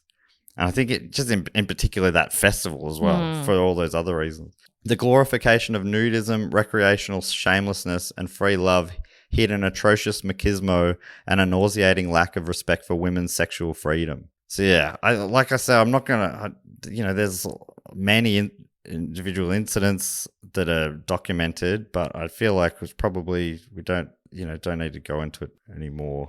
Based on this being meant to be a lightly entertaining podcast. Yeah, it's like the environment you've created lends itself to that, and so it's crazy to sort of be like, oh, I mean, what could we possibly do? It happens is a baffling take. Yeah, and it's still saying that years after. Yeah. So much time to reflect on it. Yeah, surely you've had so many conversations about this, and that's still your take and opinion. And the world has moved on so much, even in 20 years, about all these issues. Yeah. You go, even if you're saying, I didn't really understand it back then. Yeah. You got no excuse now. Exactly right. Yeah. I'd argue you had no excuse then. But so by Sunday morning, tired, sunburnt, grossed out by the unsanitary nature of the site, large chunks of the crowd started heading home. Some of them with trench mouth. Perfect. Souvenir for the ages. And there were, there's footage of people leaving just like, I can't, I'm just fried. I've been out in the sun all day. I just can't. I can't get up. There's footage of people like just sleeping on the ground under pieces of cardboard and stuff. Just awful. Yeah. Those who stayed were having to pay increasingly exorbitant prices for food and water. Like I was saying before, I heard maybe $12 for a bottle. So a resentment to the festival organisers was continuing to grow. There's footage of some wild press conferences that the organisers were doing each day with the media. They started off pretty positive on the opening days. They're shifting blame when getting asked questions about why isn't there more security? How well organised is this? This feels like chaos. And they're like, no, we think everything's going great. Just sort of, they're still sort of trying to fake it till they make it or something. Like people go, these journalists are out there. They can see what's actually happening. No. There's plenty of water, and people are allowed to bring in everything they could possibly want. Yeah, of course, no one's taking a poo in the water. It's fine. No, not at all. So I don't know. I'll drink some right now. I don't know what you're talking about. He pulls out a fresh glass of Perrier sparkling. Poo free. There was also a strong rumour going around the festival that a secret act was going to close out the festival after the Red Hot Chili Peppers played as the last official act on the night. Even like during the festival, why do I always forget his name? Michael Lang was like interviewed saying, "So Chili Peppers there that's going to finish the festival?" He said they're the last official act, but yeah, that's all I'll say. But we might have something special planned. So the rumors are going around, and like that's fueling. Going, oh fuck, I wonder what this is going to be. So rumors were rife, including with the staff. They're like, this is top secret. So there's footage at the time. People going, I've heard Rolling Stones. I've heard it's Prince. I've heard it's Michael Jackson. Someone's like, I think Guns N' Roses are reforming to play this. So it's just out of control. Yeah. And people are going, well, I'm hanging around because this is going to be something for the ages. Even if they get someone pretty good at this point, people are going to be disappointed. Yeah, even you get Prince, but the people who are expecting the Stones are like, what Prince? Yeah. You're expecting Michael Jackson and it's Guns N' Roses, like, you know what I mean? No matter what. This happened at Meredith like 10 years ago, Meredith Music Festival. They had a secret slot. They obviously didn't learn from this. And it was similar. It was almost like comical, and probably was in a lot of cases, people, saying, I've heard it's these sort of huge names. Nirvana. I've heard it's Paul McCartney and stuff like that. And it ended up being Bob Log III, who's like a very good bluesy rock guy, sort of slide guitar music, just a man and a guitar. Cannot live up to the Paul McCartney hype. You never, like, it was, they admit that they're like, yeah, that was a big mistake. We set him up to fail. Like, no matter what, you're not going to live up to it. Oh, it's like on The Masked Singer when they reveal it and they have to pretend that everyone knows. Oh my God, it's an extra from Neighbours. Yeah. It's a footballer's wife. But they've been like guessing like, I think it's Madonna. It's Madonna. I heard it's Will Smith. Yeah. And then it's like, oh, of course. It's Greg from down the street. It's Greg from down the street. I love Greg. Yeah. Oh, all week we've been guessing superstars. Yeah. From down the street. From down the street. So as the day continued on, the vibe was increasingly strained, and it all reached boiling point during the Chili Peppers set. So on that final Sunday, the main stage, this was how it went. Willie Nelson, the Brian Seltzer Orchestra, which is kind of fun, very... it was fun. Everlast, Elvis Costello, Jewel, Creed, featuring a member of The Doors, and then the Red Hot Chili Peppers. Yeah, right. Which one from The Doors? I think maybe Greg. It was... The organ player? Will you know him by name? Robbie Krieger. Oh, I love Krieger's work. Do you? What a guy. Yeah. Guitarist. Big fan of The Doors. Krieger. Krieger. With Craig's wide open. featuring Robbie Krieger. Sorry, we don't actually have Robbie Krieger on stage, but we've just changed all the lyrics of our songs to be about Robbie Krieger. the Robbie Krieger tribute show featuring Creed. Rumors were rife. Do we have Krieger? Have they got Krieger? We I've heard could have Craig's possibly. got Krieger. And some people were like, oh, it's connecting back to the original Woodstock, but the Doors didn't play at the original Woodstock. No, but like okay. it would make sense if they had brought out The Who or something from Yeah. the original. Yeah. Sorry, but after Creed, was it the Chili Peppers or someone else? Then it was the Chili Peppers, right? Yeah. So most of the focus tends to be on Limp Bizkit's Saturday Night set. And there's even articles that I read, and some of these that I'm quoting, which probably, might throw into doubt some of the things they say, but one of them said, straight after Limp Bizkit, it was Red Hot Chili Peppers. But when they say straight after, they mean 24 hours after. What? Yeah, so it was they were trying to make it made it sound like in that article that it went Limp Bizkit made everything hectic, and then the Chili Peppers set fully exploded. Right. But it was like there was a day with Jewel and Yeah. stuff in between. Willie Nelson. Yeah. It was fun in the doco. They had Willie Nelson on stage playing On the Road again, and that's when they were showing everyone leaving.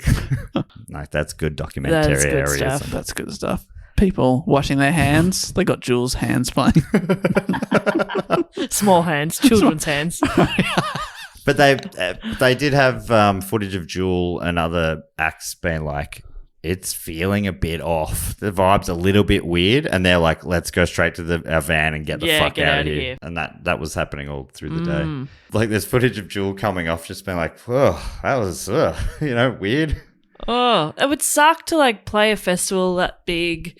You'd think that should be one of the best gigs of your life, and then to get off stage and be like, all right, let's get the fuck out of here. Because it's just like, it's poorly curated.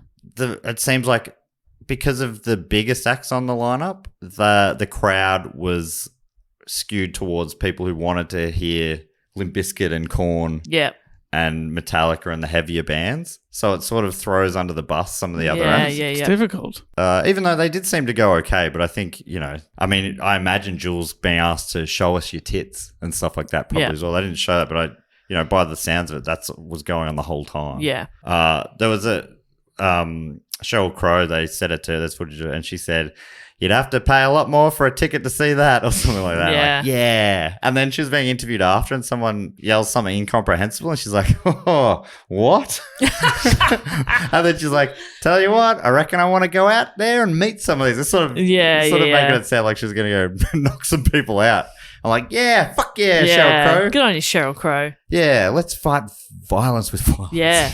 I reckon that would be that's probably what could have solved it. Send Sheryl Crow out there to knock some people. Find the biggest guy out there. Nothing's going to knock him out. Nothing fights guns better than bigger guns. Bigger guns. There's no bigger guns than Crozies. That's right. Sheryl Crow.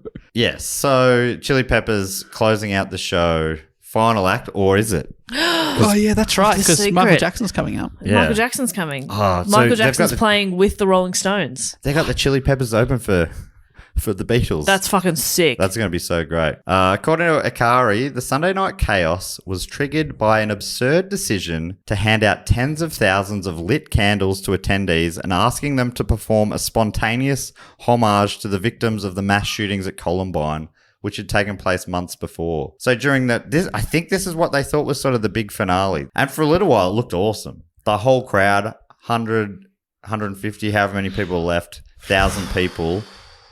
With candles in the air. That would look beautiful. While Chili Peppers played Under the Bridge, a song about heroin addiction, I think, in tribute to the Columbine shootings. Okay. And then there's interviews with the organisers, like retrospectively going, the kids, their generation doesn't really care about things like ours did. They don't care about mass shootings. They have no respect for people who have died. It's their fault. It's not that they just had a hellish few days because of us.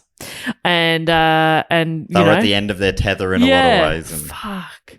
We treated them like animals. We kept poking them, singing off key. Me, my, mo. Me, mo, my, me.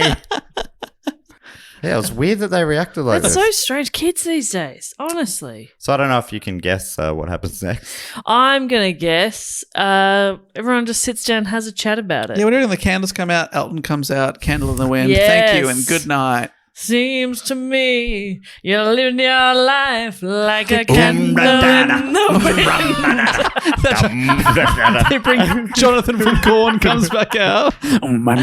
My candle wind. So back to Akari. So the candles get handed out. It's looking beautiful for a little bit. Then instead of just, I guess, putting them out with their fingers, like you would have done in a class earlier, Lick them. Look and then put them back in the box for next year. Yeah. instead the audience used the candles to set fires. What? The band ignored the promoters who suggested they ask for calm on stage. Apparently, Anthony Kiedis, singer of the Chili Peppers, told an increasingly overwhelmed John Shear that they wouldn't listen to me. I'm a musician, not a prophet. He's like, come on, man, I'm a serious artist, as he stands there naked with a sock on his dick. Flea was literally just flopping the chop out the whole time. He left himself nowhere to go. Just flipping and flopping all over the place. Flipping and flopping. Just coming, imagine No, it wasn't taking it that far. coming out onto stage Yes. naked.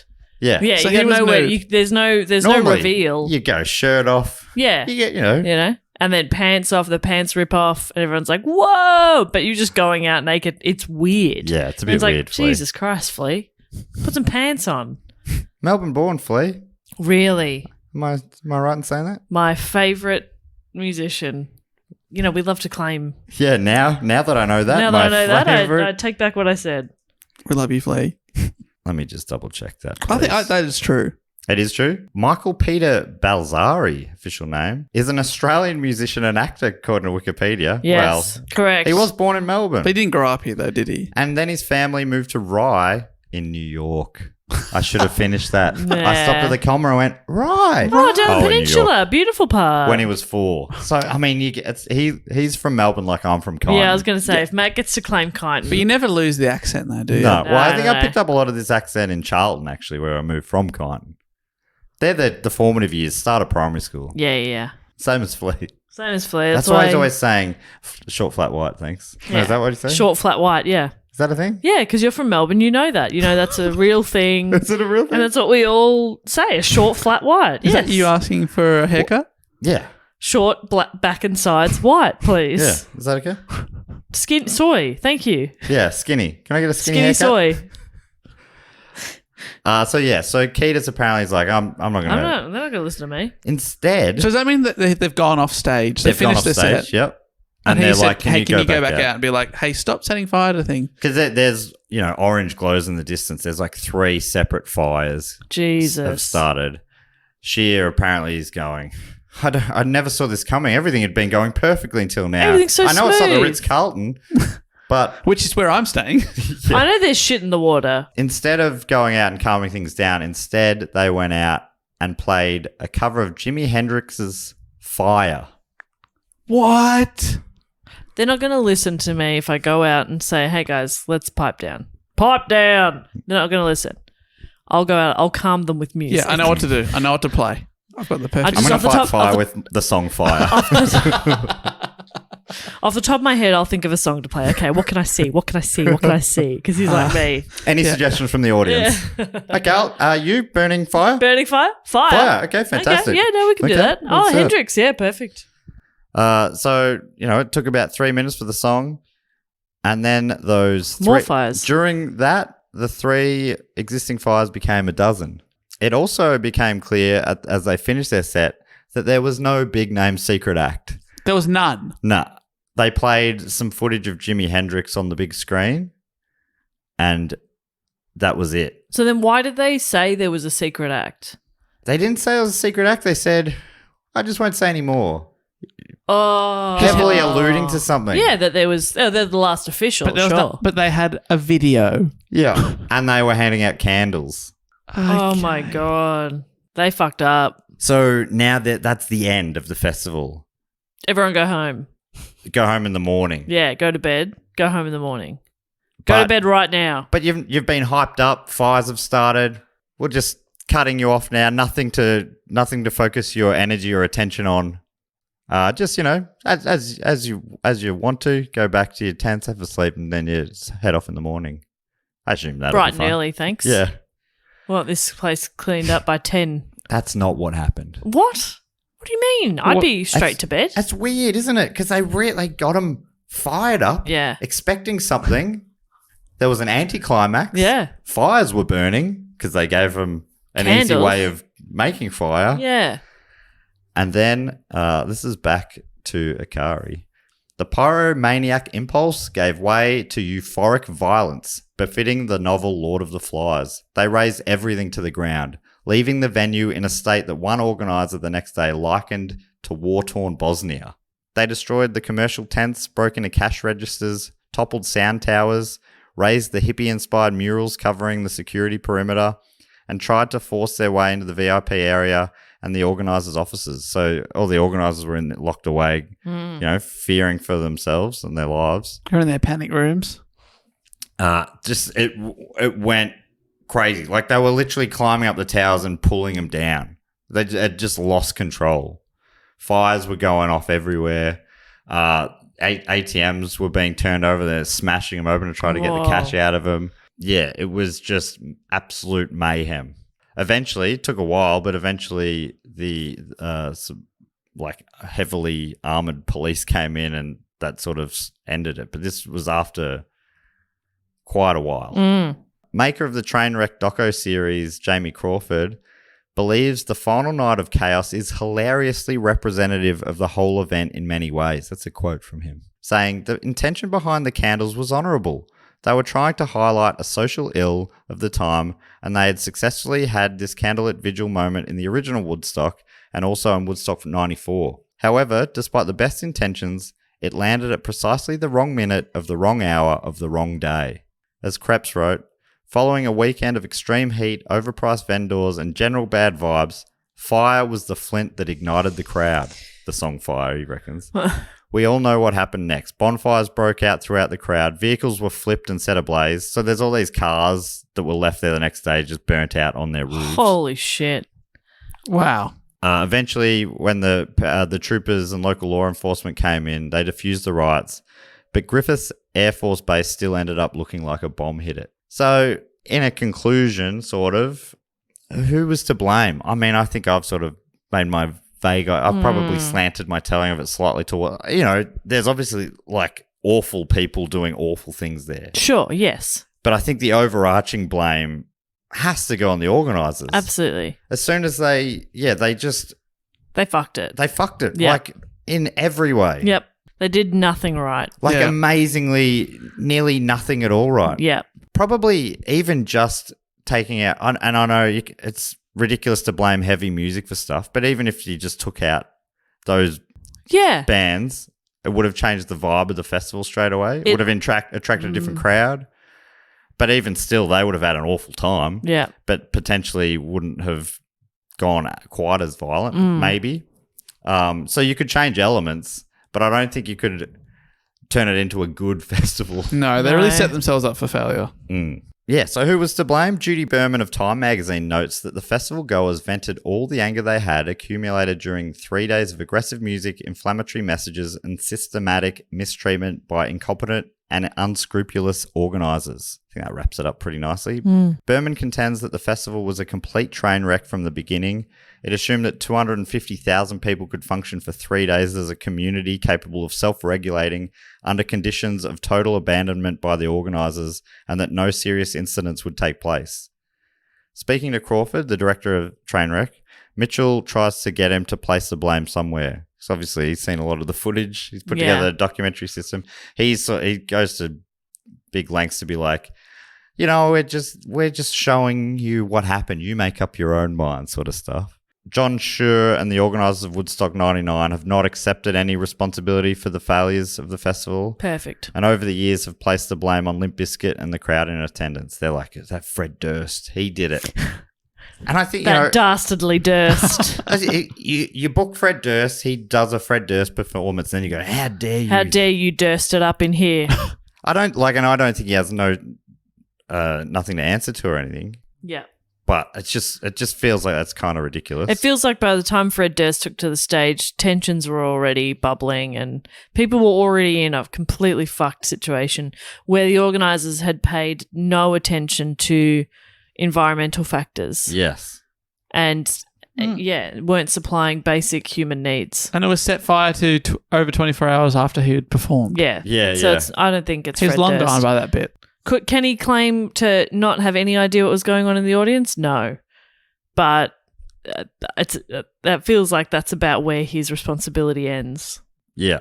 Discussing the role of the organisers at the festival, Crawford reflected, talking to the producers about it because, as you will have seen, they have their own very distinct memories of it, partly, I think, because they are responsible for the gig and they will inevitably remember it with slightly rose-tinted glasses, and also because they saw their own limited view of the events. They weren't camping half a mile away from the action or drinking from the dodgy pipes.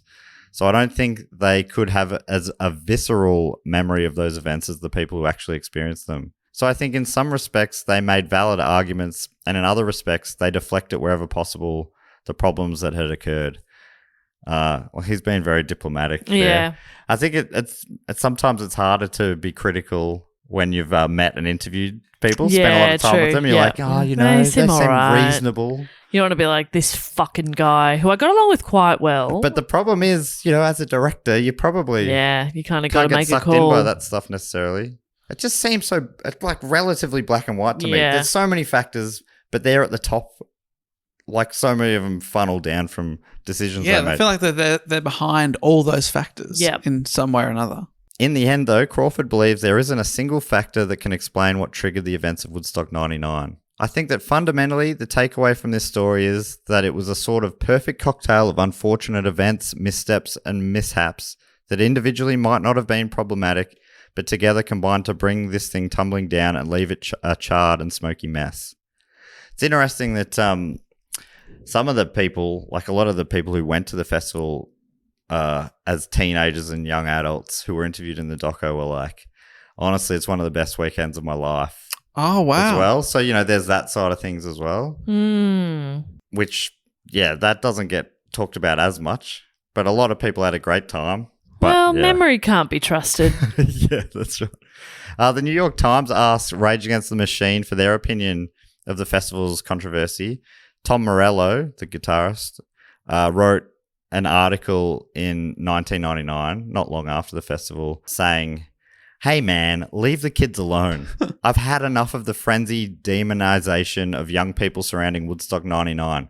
Yes, Woodstock was filled with predators, the degenerate idiots who assaulted those women, the greedy promoters who wrung every cent out of the thirsty concert goers, and last but not least, the predator media that turned a blind eye to the real violence and scapegoated 250,000 music fans at Woodstock 99, the vast majority of whom had the time of their lives." So, yeah, I mean, some of that stuff is a little bit flippant, I think, about, I wonder if he'd maybe word some of that stuff differently.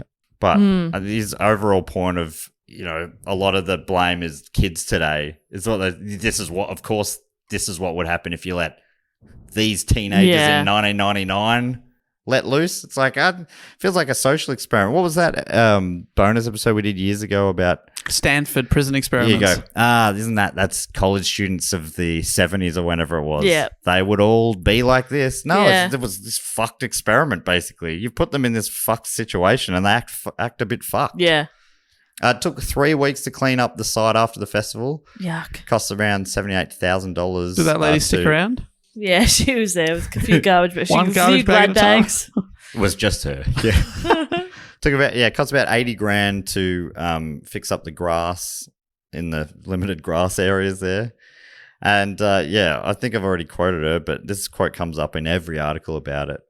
The San Francisco Examiner journalist Jane Ganal wrote an article about the event, famously and fairly dramatically describing it as the day the music died. It is a bit dramatic.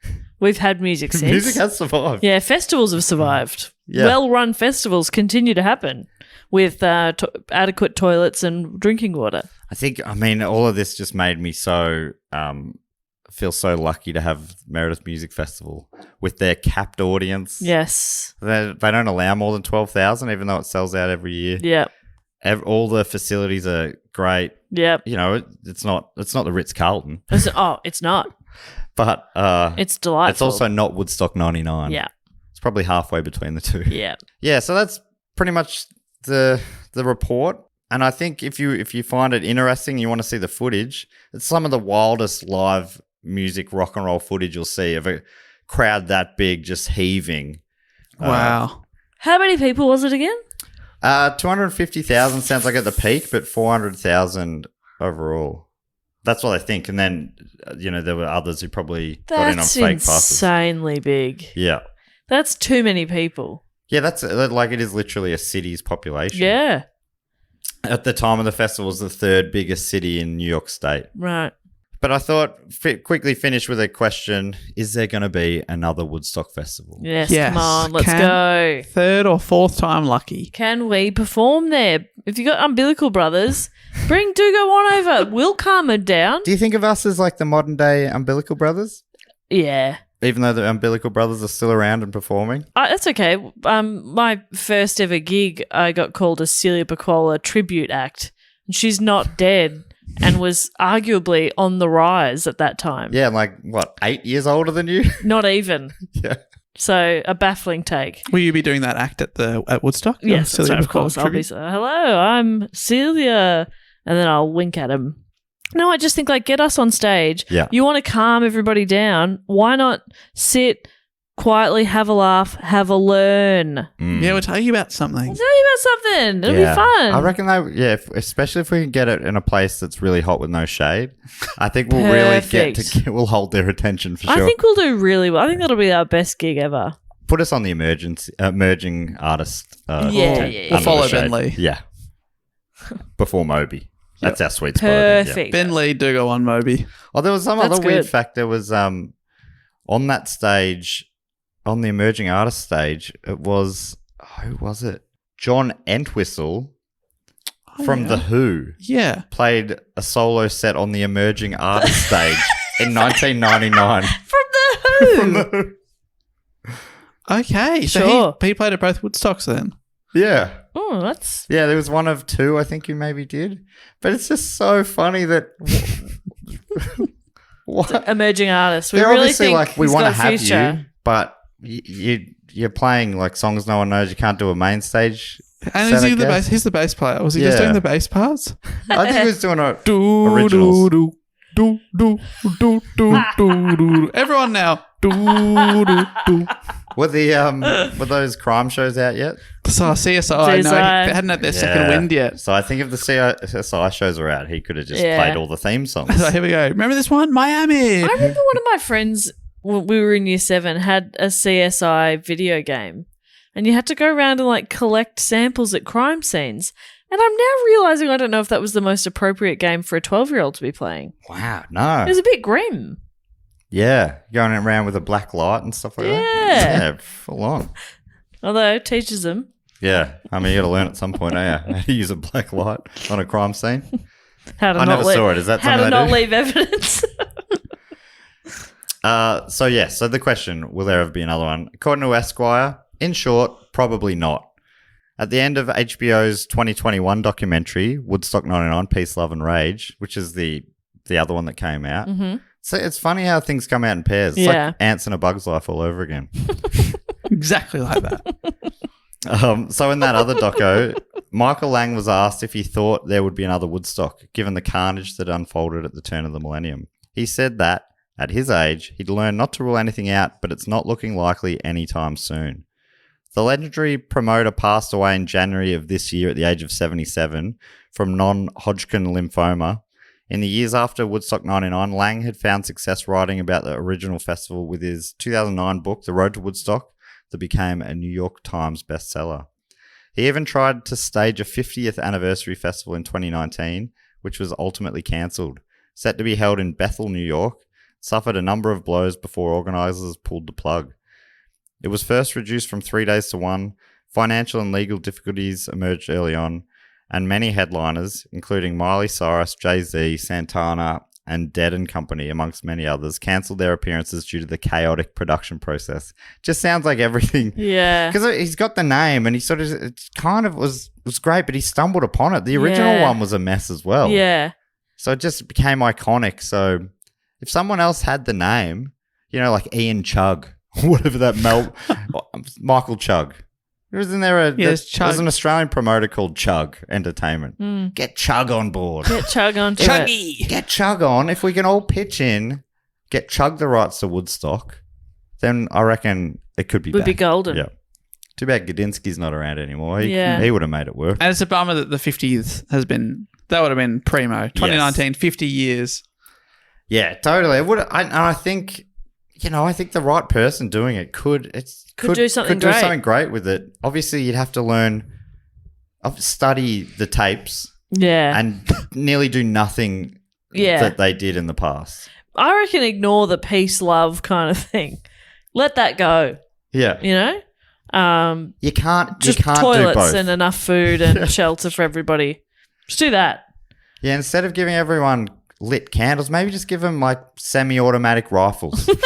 All right, we're all going to shoot into the air, Shoot into the air. as a tribute to, I don't know, The troops. the troops or a bushfire or yeah, something. bushfire. That'd be nice. Because the tribute to the gun violence was fire. Yeah. So maybe a bushfire tribute with guns. That's nice. I think the logic adds up there somehow. Anyway, the festival was officially cancelled on the 31st of July 2019. And with Michael Lang passing, it's probably unlikely that another Woodstock festival will happen. Yeah. I don't know if that's sad or not. It's unfortunate that it ended in such a horrible way, but maybe it's appropriate. It seems just like the whole history of Woodstock was chaotic and Yeah. a lot of the 69 one, I reckon, is rose-colored glasses stuff as well. Absolutely. Of course it There is. was more footage there. I reckon you'd have more stories of grim stuff there Yeah. too. Yeah, absolutely. It's always nostalgia and, looking back on things and going, maybe that wasn't so bad. But it was that bad. Did anyone die at the 99 one? Yes, there was the guy who died in the in the mosh. mosh pit. Was there anyone else? Because I think there was also a couple at the first one too. So it's like, Yeah, I think a festival with any deaths occurring there is not great, not is ideal. it? Not ideal. no. I know the music died that day. Of course. There you go. Rest in peace. Hoping it'll come back any day now. I miss music. Haven't heard it since I was 9. No, but we can't be trusted with it. We can't be trusted with music. Cannot Not be young trusted. people these days. Are we young people? It's all relative. Are we middle-aged yet? No. No, I was around in the Middle Ages. Right. Is that what you mean? Yeah. 2 other deaths were reported at the festival. A 44-year-old succumbed to the heat on Friday, and he'd also been an attendee at Woodstock 69. Oh, wow. Ah. And a 28-year-old woman was hit by a car while walking along the road when leaving the concert. Oh. Yeah. That one feels less of the responsibility of the concert organisers, but Maybe, unless it was like there were the shuttle buses that Yeah. were meant to be running Yeah, that's weren't, so right. she had to walk just Yeah, to leave. yeah. Which I wouldn't put it past them. yeah, just to get out. I'd be bailing so quickly. Yeah. So, I'd be out of there. yeah. I feel like, you'd No way. You'd hope that the band you wanted to see was Bush or someone. James Brown even would be ideal. Oh, that'd be great, wouldn't it? You're done by 11:45. Yeah. So that is Turn around to go home. that is the story of Woodstock 99. And the 5th most voted for topic this block. There you go. Great report. Thanks Well for done. bringing that to the pod because, like I said, I haven't seen any of the docos, so I knew very little No, about I that. didn't know anything about it. Do you have any interest in seeing them now? Or is it like, well, I know enough? Does sound grim, but you reckon the series is very well made? Yeah, I thought it was. And, there's many other bits Yeah. and pieces that I didn't talk about. Yeah, I think that would be pretty interesting. I mean, after I did the Fire Festival episode, I assume you went and watched the documentary. Yes. Yeah. Did you actually? Yeah. Ah, that was joking. But good to know. I watched one of them anyway. I inspired you. Yeah. And, Ja Rule. Was it Ja Ja. Rule? Yeah. What a guy. Jar. Ja. I want to know what Jar's thinking.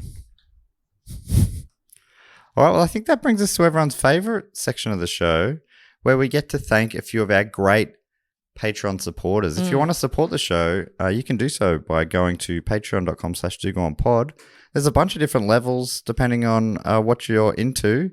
It's mainly about peace and love, but of course also capitalism here. Yeah. So the more you pay, the more rewards you get. But of course, all of that helps make our weekly podcast free. And at the moment, our podcast network is doing 3 to 4 free podcasts a week. Mm-hmm. Dave, what are some of the rewards people can get? Well, you can. Ladies and gentlemen, Sorry, I'm doing my pilot. Check 1, 2.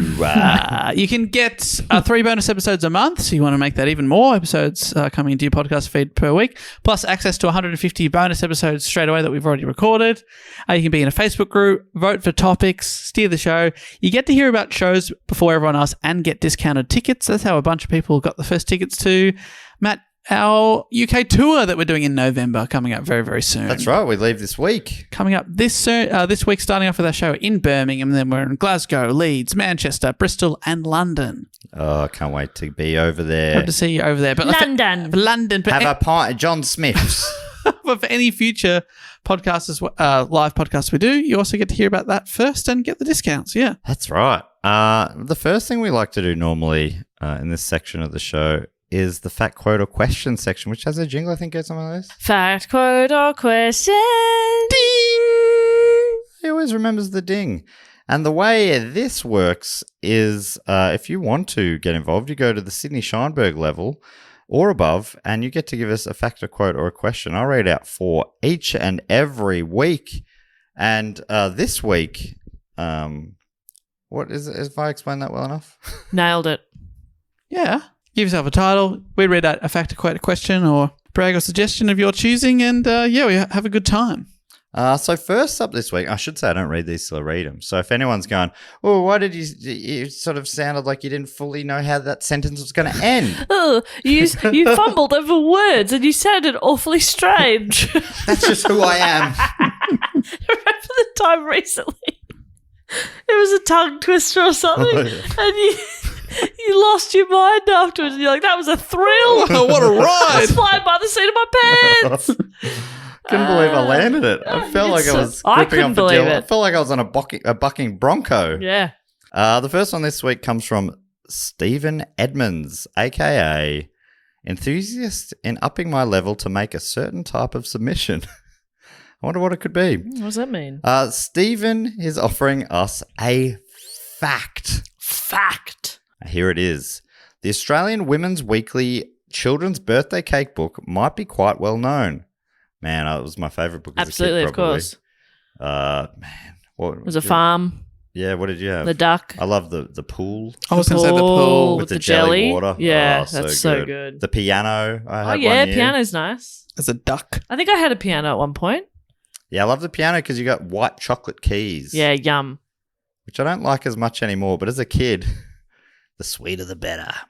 So anyway, Stephen goes on to say, but it's just one of an extensive series, with another being the Big Book of Beautiful Biscuits. Originally based on a recipe in TBBOBB, these chocolate chip cookies. Oh, it's a recipe. Yes. It was a recipe hidden in a fact. That's good. Here it is. Get your pens at the ready if you want to have this Ready. original chocolate chip cookie recipe. I'm actually in the kitchen right now with every possible ingredient available. The oven is hot. Let's the water do is this. boiled. I can do anything you like. All right, Let's Dave. go. First, 250 grams of butter. Oh, butter. Fuck, I forgot butter. What did that Nuttelex will do? Okay, all right. 250 grams of Nuttelex. 1 cup of sugar. Okay. 1 cup of dark brown sugar. Oh, Okay. I love this when they're doubling up on sugar. Yum. 2 of the first 3 ingredients were sugar. More butter. Caster sugar. 1 teaspoon vanilla extract. Okay. Yum. 2 eggs. Doesn't specify which. I assume ostrich. 3.5 cups self-raising flour. 1 teaspoon salt. And 250 grams of choc chips. It's going to make a fair few bickies. Stephen says, I go for a mix of milk duck and white chips. Yeah, yum. Cream together butter, sugars, and vanilla. Mm-hmm. Mix in lightly beaten egg. Yum. Mix in sifted flour and salt. Yeah. Okay. Add chocolate chips.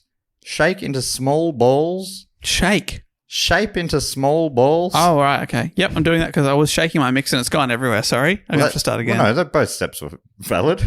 Shake, then shape. Okay. All right. Sorry. I'm shaping. Put the balls on a lined baking tray. Bake at 180 degrees Celsius for 10 to 12 minutes. Apologies to people who use Fahrenheit. Figure it out. There's Google. There is Google. Good point. 180 degrees Celsius for 10 to 12 minutes. Don't overcook because you want them slightly chewy. Yeah, I love a chewy cookie. Thank you so much for that recipe, Stephen Edmonds. And here are the biscuits I prepared earlier. Dave, they're terrible. What do you think? You don't like them? They sound very plasticky. Hold on, just get them out of the plastic packet. I put them in. Hang on. Oh, that's delicious. Dave, I can't believe you're eating dog biscuits just for a bit. So embarrassing, They Dave. can't even see that you're eating dog biscuits. Well, I'm going in for more. Jess, Actually, not you too. I'm going to try a dog biscuit. Oh, If I don't like it, are you going to eat it? okay. Great. This is going to be awful for some people. Why? I think some people hate hearing people eat. I think you just say that when you don't like it. Well, I'm some people. What do you think, Jess? You like this cookie for dogs? It's okay. Thank you, Stephen. Sorry, Stephen. The next one comes from Daniel Headley. Well, he couldn't cook it for you. I'm sure his were better. Daniel Headley, aka Just Call Me Daniel. This is too hard. And Daniel has given us a quote writing, Mister, you just assured me that I could speak. Look, I'm under what? I wish I knew from the top where this was going. Gentlemen, this is Democracy Manifest. Have a look at that headlock here. See that chap over there? Get your hand off my penis. This is the bloke who got me in the penis, people. Why did you do this to me? For what reason? What is the charge? Eating a meal? A succulent Chinese meal? Oh, that's a nice headlock, sir. Oh, yes. I see you know your judo well. Good one. And you, sir, are you waiting to receive my limp penis? How dare... Get your hands off me. Ta-ta and farewell. My favourite bit is he's lowered into a car. Ta-ta and farewell. You may as well have yes. said, and scene. That's the best quote you've ever read out. Daniel Headley, fantastic work. Doesn't attribute it to anyone, so I'm not sure where that quote comes from. Oh, what? Oh, was that not his original work? Yeah, maybe it was. It must just be because he hasn't attributed it anywhere. I assume that was Daniel Headley's original quote. Thank you, Daniel. Oh, that was yet again exhilarating. You did it. That was a great performance. Honestly, that was great. The next one comes from, for my audition today, I'm going to... I'll be reading out from the script of the succulent Chinese meal man. I will need someone to receive my limp penis. Is it okay to have a scene partner? The next one comes from... Someone says too eagerly. I will receive your limp penis. Yeah. And all we have to say is, we haven't assured you of anything. And then you're under arrest. I'm under what? I'm under what? Love it when an H sneaks out ahead. I'm under what? Next one comes from Logan Husky, aka DJ Mixmaster, brackets not Mike. And it's a question from Logan. Logan Husky, he comes up a bit. He's a regular contributor to somewhere. I just know the name well. It's a great name. I love the name. I mean, I love all the names of our Patreons, of course. Logan writes, Hi guys. I was wondering, what are some of your all-time surefire, never-fail pump-up songs? The kind that are just a real shot of coffee to the soul and get you going for the day. Dave, no need to respond here. We already know yours is the German national anthem. Oh, yes, I can hear it in my head right now. I'm listening to it to get pumped up internally. How does it go? Is it? I imagine one of the AFL songs is based on it, though. I actually have no idea how it goes. I know the French one because is that Geelong's theme is to the French La anthem? Marseillaise, yeah. We are Geelong, the greatest team of all. We are Geelong, we're always on the ball. We play the game as it should be played. Is that yours, Matt? That is good. Is that? I mean, I might be singing out of tune, but is that vaguely the tune of the French national anthem? I can't think Why of do anyone. you ask the strangest things to Dave? Allons he knows it. enfants de la patrie. That's how it starts. Dave's always over there. Oh, Brisbane Lions is the French one, so that's Dave's always over there. How's the always Lions one nearby. go? Could you start the French one and I can... Can't think of the tune. Anyway, what's the answer to the question? What's your pump-up song? Oh, good question. I reckon maybe I love Pennywise's Broken. Mm-hmm. Down, down, down, down, down. So is the song broken? We only got 3 seconds in. I've been used, I've been bruised, Mm-hmm. I've been broken, Mm-hmm. and my back's up against the wall, and my will to survive can be stolen. Dave, take it from here. My one is, I'll admit that we a few weeks ago did the bank robber. What was his name? Hollywood Bandit. Yes. And we laughed at the time that he would listen to Highway to the Danger Zone whilst putting on his makeup Yeah, for the yeah, bank yeah. robbery. That's funny. And I did a post about it that week on Instagram, and I thought, I'm going to listen to it while I'm doing the dishes. I was rocking out. It's a true pump up classic. Yeah. It's great. I also love from Scarface, "Push It to the Limit." Do you know that song? Oh, yeah, I yeah. don't know if I do know that one. That's good. Can I throw in a song by the OCs, Mm-hmm. The Dream? That's a banger. Okay. Also, it's another like 80s movie song. I've never seen the movie, but it's called... I also think Motley Crue, "Kickstart My Heart" is also a great pump up song. Yeah, I'm just looking at my Spotify, and I think most recently the stuff that I've been listening to a lot has been like "Apple" by Wongo, which is very fun. Wongo. Fantastic. "Records You Play" by Low 99. I also like "Florence and the Machine," "Free." That's got a good pump up. I reckon that is like it's the closest I felt to the first time I heard the other big Florence and the Machine song, whose name now escapes me. The old one. The one from fucking Eat, Pray, Love. Maybe a body part's involved or something. You've got the Probably. love? You got the No. love. Nah. Love heart. The heart is a body part. There it is. St. Elmo's Fire, Man in Motion's one I was thinking of. Oh, okay. Yeah, yep. I also think I'm looking at classic pump up songs on Spotify. There's a playlist here. One of them is "Pretty Fly for a White Guy." Does that pump you up? They played Woodstock 99. I think the only one they got right is "Wanna Be" by the Spice Girls. That pumps me up. That's a classic. Absolutely. Well, there's something I didn't mention. The Offspring. Is it Dexter or Noodles? Which one's the one? Noodles, with the blonde hair? guitarist. Dexter's the singer with the blonde hair. Dexter. Yeah, he's very unconvincing. I think it's some. Anyway, there were these sort of blow up dummies that they had made to look like the Backstreet Boys, and then he sort of beat them down with a baseball bat and went. And it was like one of the lamest attempts I've seen of someone trying to be badass. Yeah, that I've ever seen. badass. But anyway, which it feels mean. I'm sorry, Dexter, if you're listening. Hi, Dexter. I thought you were the coolest thing in the world in the 90s growing up. So it was the biggest thing in the 90s. Oh, here it. We are the pride of Brisbane town. We wear maroon. Yep. We will always fight for victory, Yep. like Fitzroy and bears of old. That's the French one. Marchand. But he's answered his question here, Love that. saying someone would be Sabotaged by the Beastie Boys. Oh, that's a good one. All My Life by the Foo Fighters and The Drop by Regurgitator. Good choices. Thank you for continuing to produce the show week in and week out for almost 7 years, and that is not only thoroughly entertaining, but genuinely interesting, making my nights driving Uber so much more bearable. P.S. Sorry about the German joke, Dave. I couldn't resist.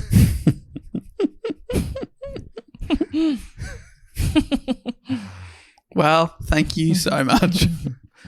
And finally, this one comes from Ben Johnson, MK Don's own.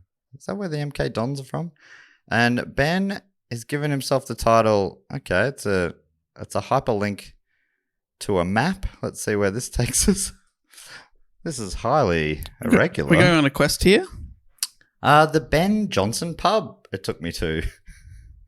That's your title. Oh, where is it? Is the Ben Johnson pub outside of Oxford in England. Okay. There you go. Wish I had a pub. Maybe you do. Get a pub then. Okay. Ben has given us this quote. Get your hands. No. Imagine. Some people say the glass is half empty or half full, but that's irrelevant because I'm having another drink. That is a Sean Locke. Rest in peace. Love a bit of Sean Locke Love work. Sean Locke. Very funny. So good. It feels like a real universally loved comedian. There aren't many of those. No. Me, You? I'm very divisive. Oh, okay. I thought we were starting a list. You? No. Sean Locke? Me, no. Can't think of any others. Billy Connolly. Yeah. Yeah. Yeah, That's it. Just Billy Connolly and Sean Locke. I reckon. Big three. Then the next thing we like to do is thank a few of our other great supporters. Jess, you normally come up with a bit of a game based on the topic at hand. I was thinking the headliner of their music festival. Fantastic. Which new metal band? It can be anyone. Anyone, even out. Geez, that's a lot. Yeah. We're essentially, okay, here's the thing. We're putting together a festival with these 9 names. Oh, great. Maybe each of them is sort of gets to MC that part of the Yeah, day. that'd So be they'll great. introduce that They get band. to introduce the band, yep. Okay. Well, if I can kick us off. Please. I'd love to thank from Chicago, Illinois in the United States. It's Andrew Swibes. Andrew Swibes. Andrew Swibes. Tribe Called Quest. Oh, introducing a Tribe Called Quest. Yes. And I he love makes a that. little joke. He says, Andrew Swibes introducing a Tribes Called Quest. And he goes, sorry, I'm nervous up here. I've never talked in front of 250,000 people before. But people are still applauding. Like, they're loving Yeah, they're it. getting into it. Can I kick it? Yes, you can, So Andrew. it goes really well. And it's a fantastic selection there from Andrew. And I hope it's everything you want. They're opening the festival for us. That's great. That's huge. It's a big open. We're not having any duds. That's what it's called, the No Duds Festival. Yeah. It's all no studs. duds allowed. No duds. Yeah. Not a bad name, actually. Thank you. All Stars, No Duds. Thank you so much, Swibesy. Hope you don't mind me calling That's you what that. you should be calling your UK tour. You Swibesy? guys- No. All studs. All No Stars, duds. No Duds. It's time I'm to the rebrand. dud. You're the studs. I mean, the tour is starting this week. Should we? Should we rename it? Rename it. I think it'll be worth it. What about all studs in brackets apart from one?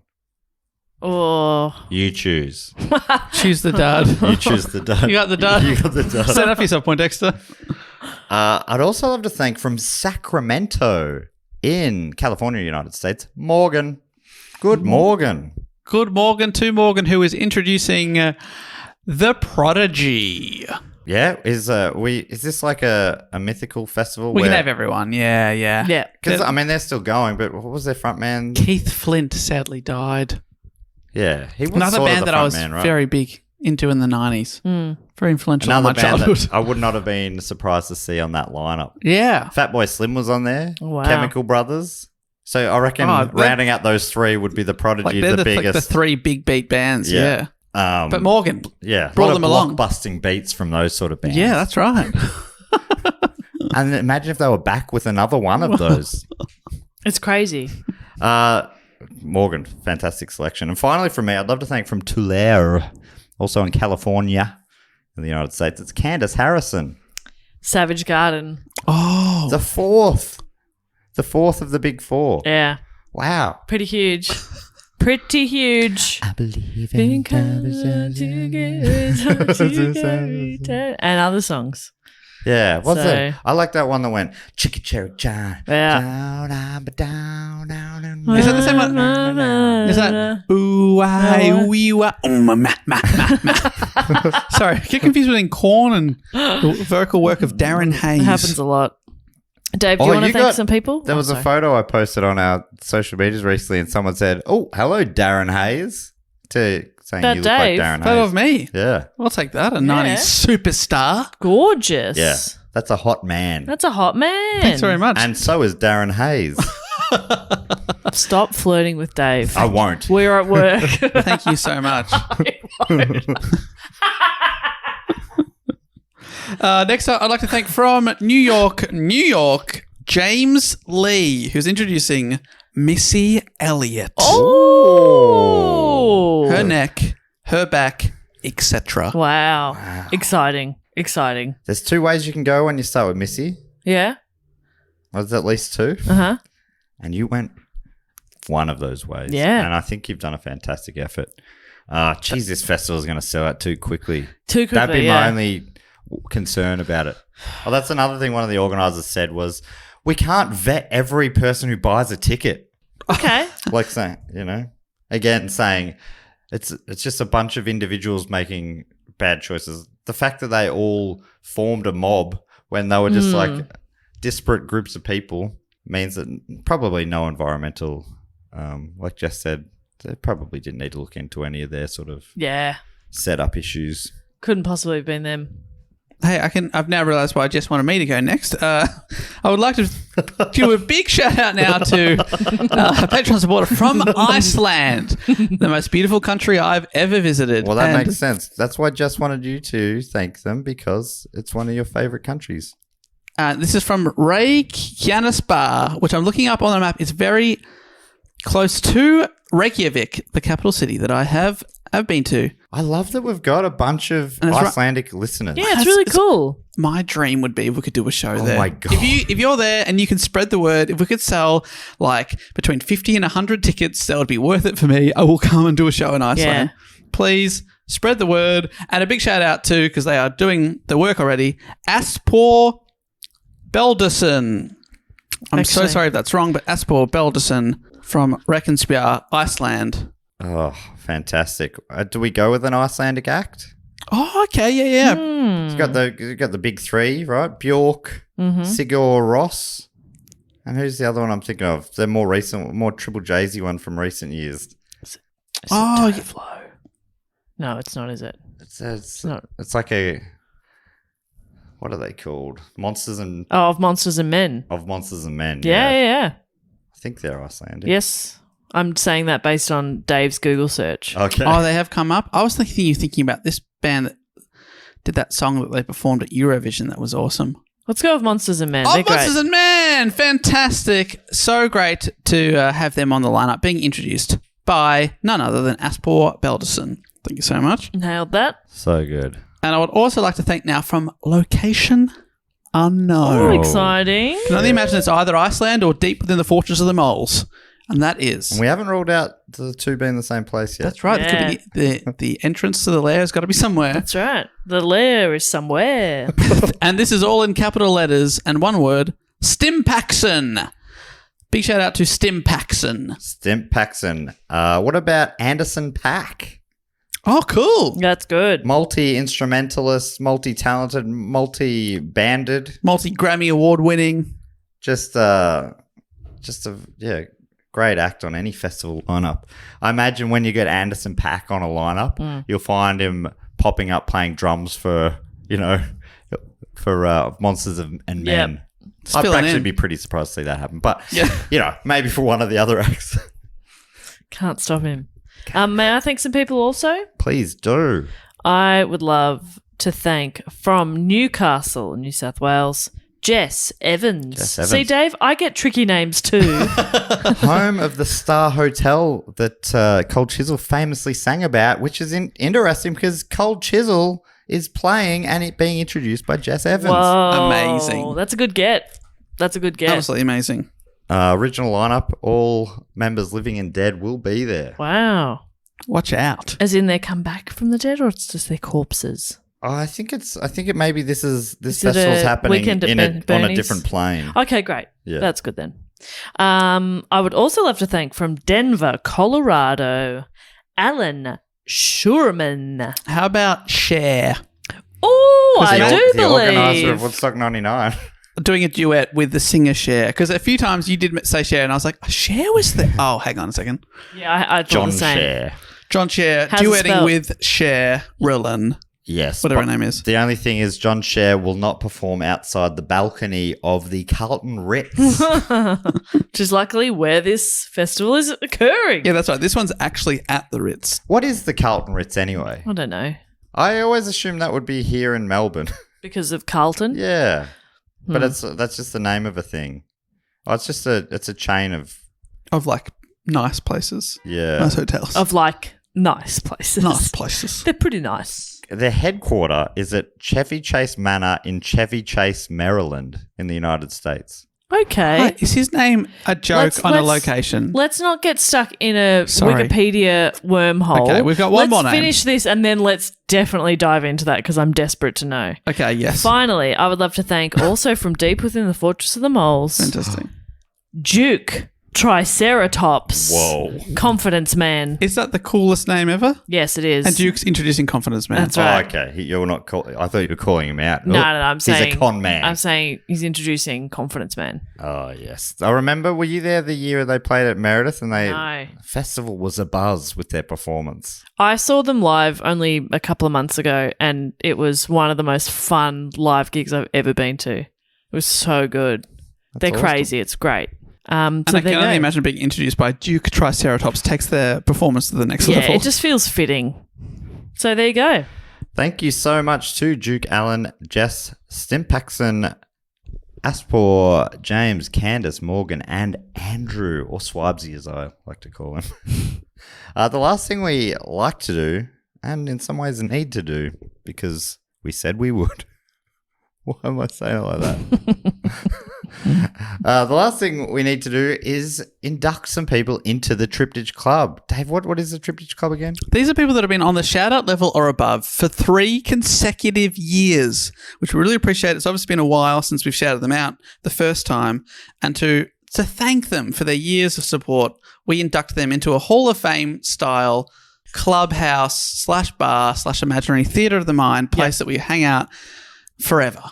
Forever and ever. I can't leave. There's drinks on tap. There's previous guests. Well, not Guess this week, wondering- actually, Dave, because I am in charge of food and drinks. And Yes. on theme, we don't have any. I have a few. That's good. I've got a few of those like fire festival kind of sandwiches. Yeah. I've got 3 of them. So first Even in, best those dressed. look fancy these days with their iceberg lettuce. Yeah. And they're one bit of shit cheese. And I do have about 20 small bottles of water, so I'll be selling those for about $10,000 each. Wow. Great. Normally drinks and food and everything are complimentary, but not this week. Okay, well, Dave, you ready? There's a few to read out. And we've also got a band. Oh, we've got the band. Who's playing the after We've party? got Korn, but it's just the singer, Jonathan Davies, or Davis, Yes. singing a cappella for an hour. Oh, I I think this is going to suck. So, obviously, it's a tribute to the 99 Woodstock. We always theme it. Yes, that's So, right. sit back and enjoy the ma. I found him to be he was interviewed on the doco series and he was very likable. He was just sort of like, he was like, he just had the best time in their performance. And he seemed, he just seemed very sweet. Good for him. That's nice. All right. Are we ready? Yep. I'd love to induct. So I'm standing at the door, of course. I've got the clipboard ready. I've just lifted up the velvet rope. If your name gets called out, please make your way forward. Firstly, from Berlin in Deutschland, it's Shokri Francis Rauf. Shockery to the heart. Oh, that's good stuff. Shockery to the heart. Yes, Dave, nailed it. I'd also love to thank from Hardeer in Victoria here in Ooh, I did Australia. hear. Hardeer. Tom Murray. Tom Murray. Tom, it's in a hurry into my heart. Yes. Are they all heart? Okay. Belson in Texas in the United States, it's Jeremy Klein. Klein, he's been in line. He's done his time. And now get into the club, my friend. And into your heart. Yes, into my heart. From Menominee in Wisconsin in the United States, it's Mindbender. And can I just say, Oh. Menominee, Mindbender, Menominee, Mindbender. Menominee, Mindbender, Mindbender, get in the club and my heart. We should also get the Muppets to play as well someday. We got nothing from him for I know, that. that was pretty good. Absolutely. We He don't didn't rehearse. He didn't even glance up I at know. us. But I mean, I did it. I did that, and then you did it again. I gave you as much as you gave me. I said Menominee, Wisconsin, United Don't States. take credit for You us. did for our not. You art. just sounded it out, and then I took it to the next level with the help of my friend Jess Perkins. Okay. From Sheffield in England, I'd love to welcome in Hannah Whelan. Oh, how we feeling, Hannah Hannah Whelan? Whelan. Woohoo. From Brisbane in Queensland, Australia, I'd love to welcome in Jack Taylor. Jack Taylor, he ain't no failer. Nuh-uh. He's a succeeder. From Dawson Creek in British Columbia in Canada, it's Cassie Hayward. Cass- Caroline. Cassie Hayward. Getting sassy with Cassie. And you didn't even practice that. I'd love to thank from Orokai in Auckland, New Zealand, Benjamin Blackhall. Oh, more like Aura Fly with Benjamin Blackhall. From Valdez in North Carolina in the United States, I'd love to thank Ethan Christian. Yes, Valdez. Oh, yes, please. Oh, yep, yes, yeah, please, yeah, Valdez. I got it. That's good. Ethan, I hope you're enjoying the blue fire trucks. From Little Egg Harbor in New Jersey Cute. in the United States, it's Brittany. Brittany, I ain't shitting thee when I say you're a legend. From I ain't shitting thee, Brittany.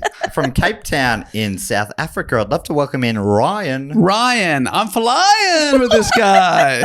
From Pittsburgh, Pennsylvania, right there on the Golden Mile in the United States, it's Crystal Cobbett. Crystal Cobbett ain't a hobbit, She ain't.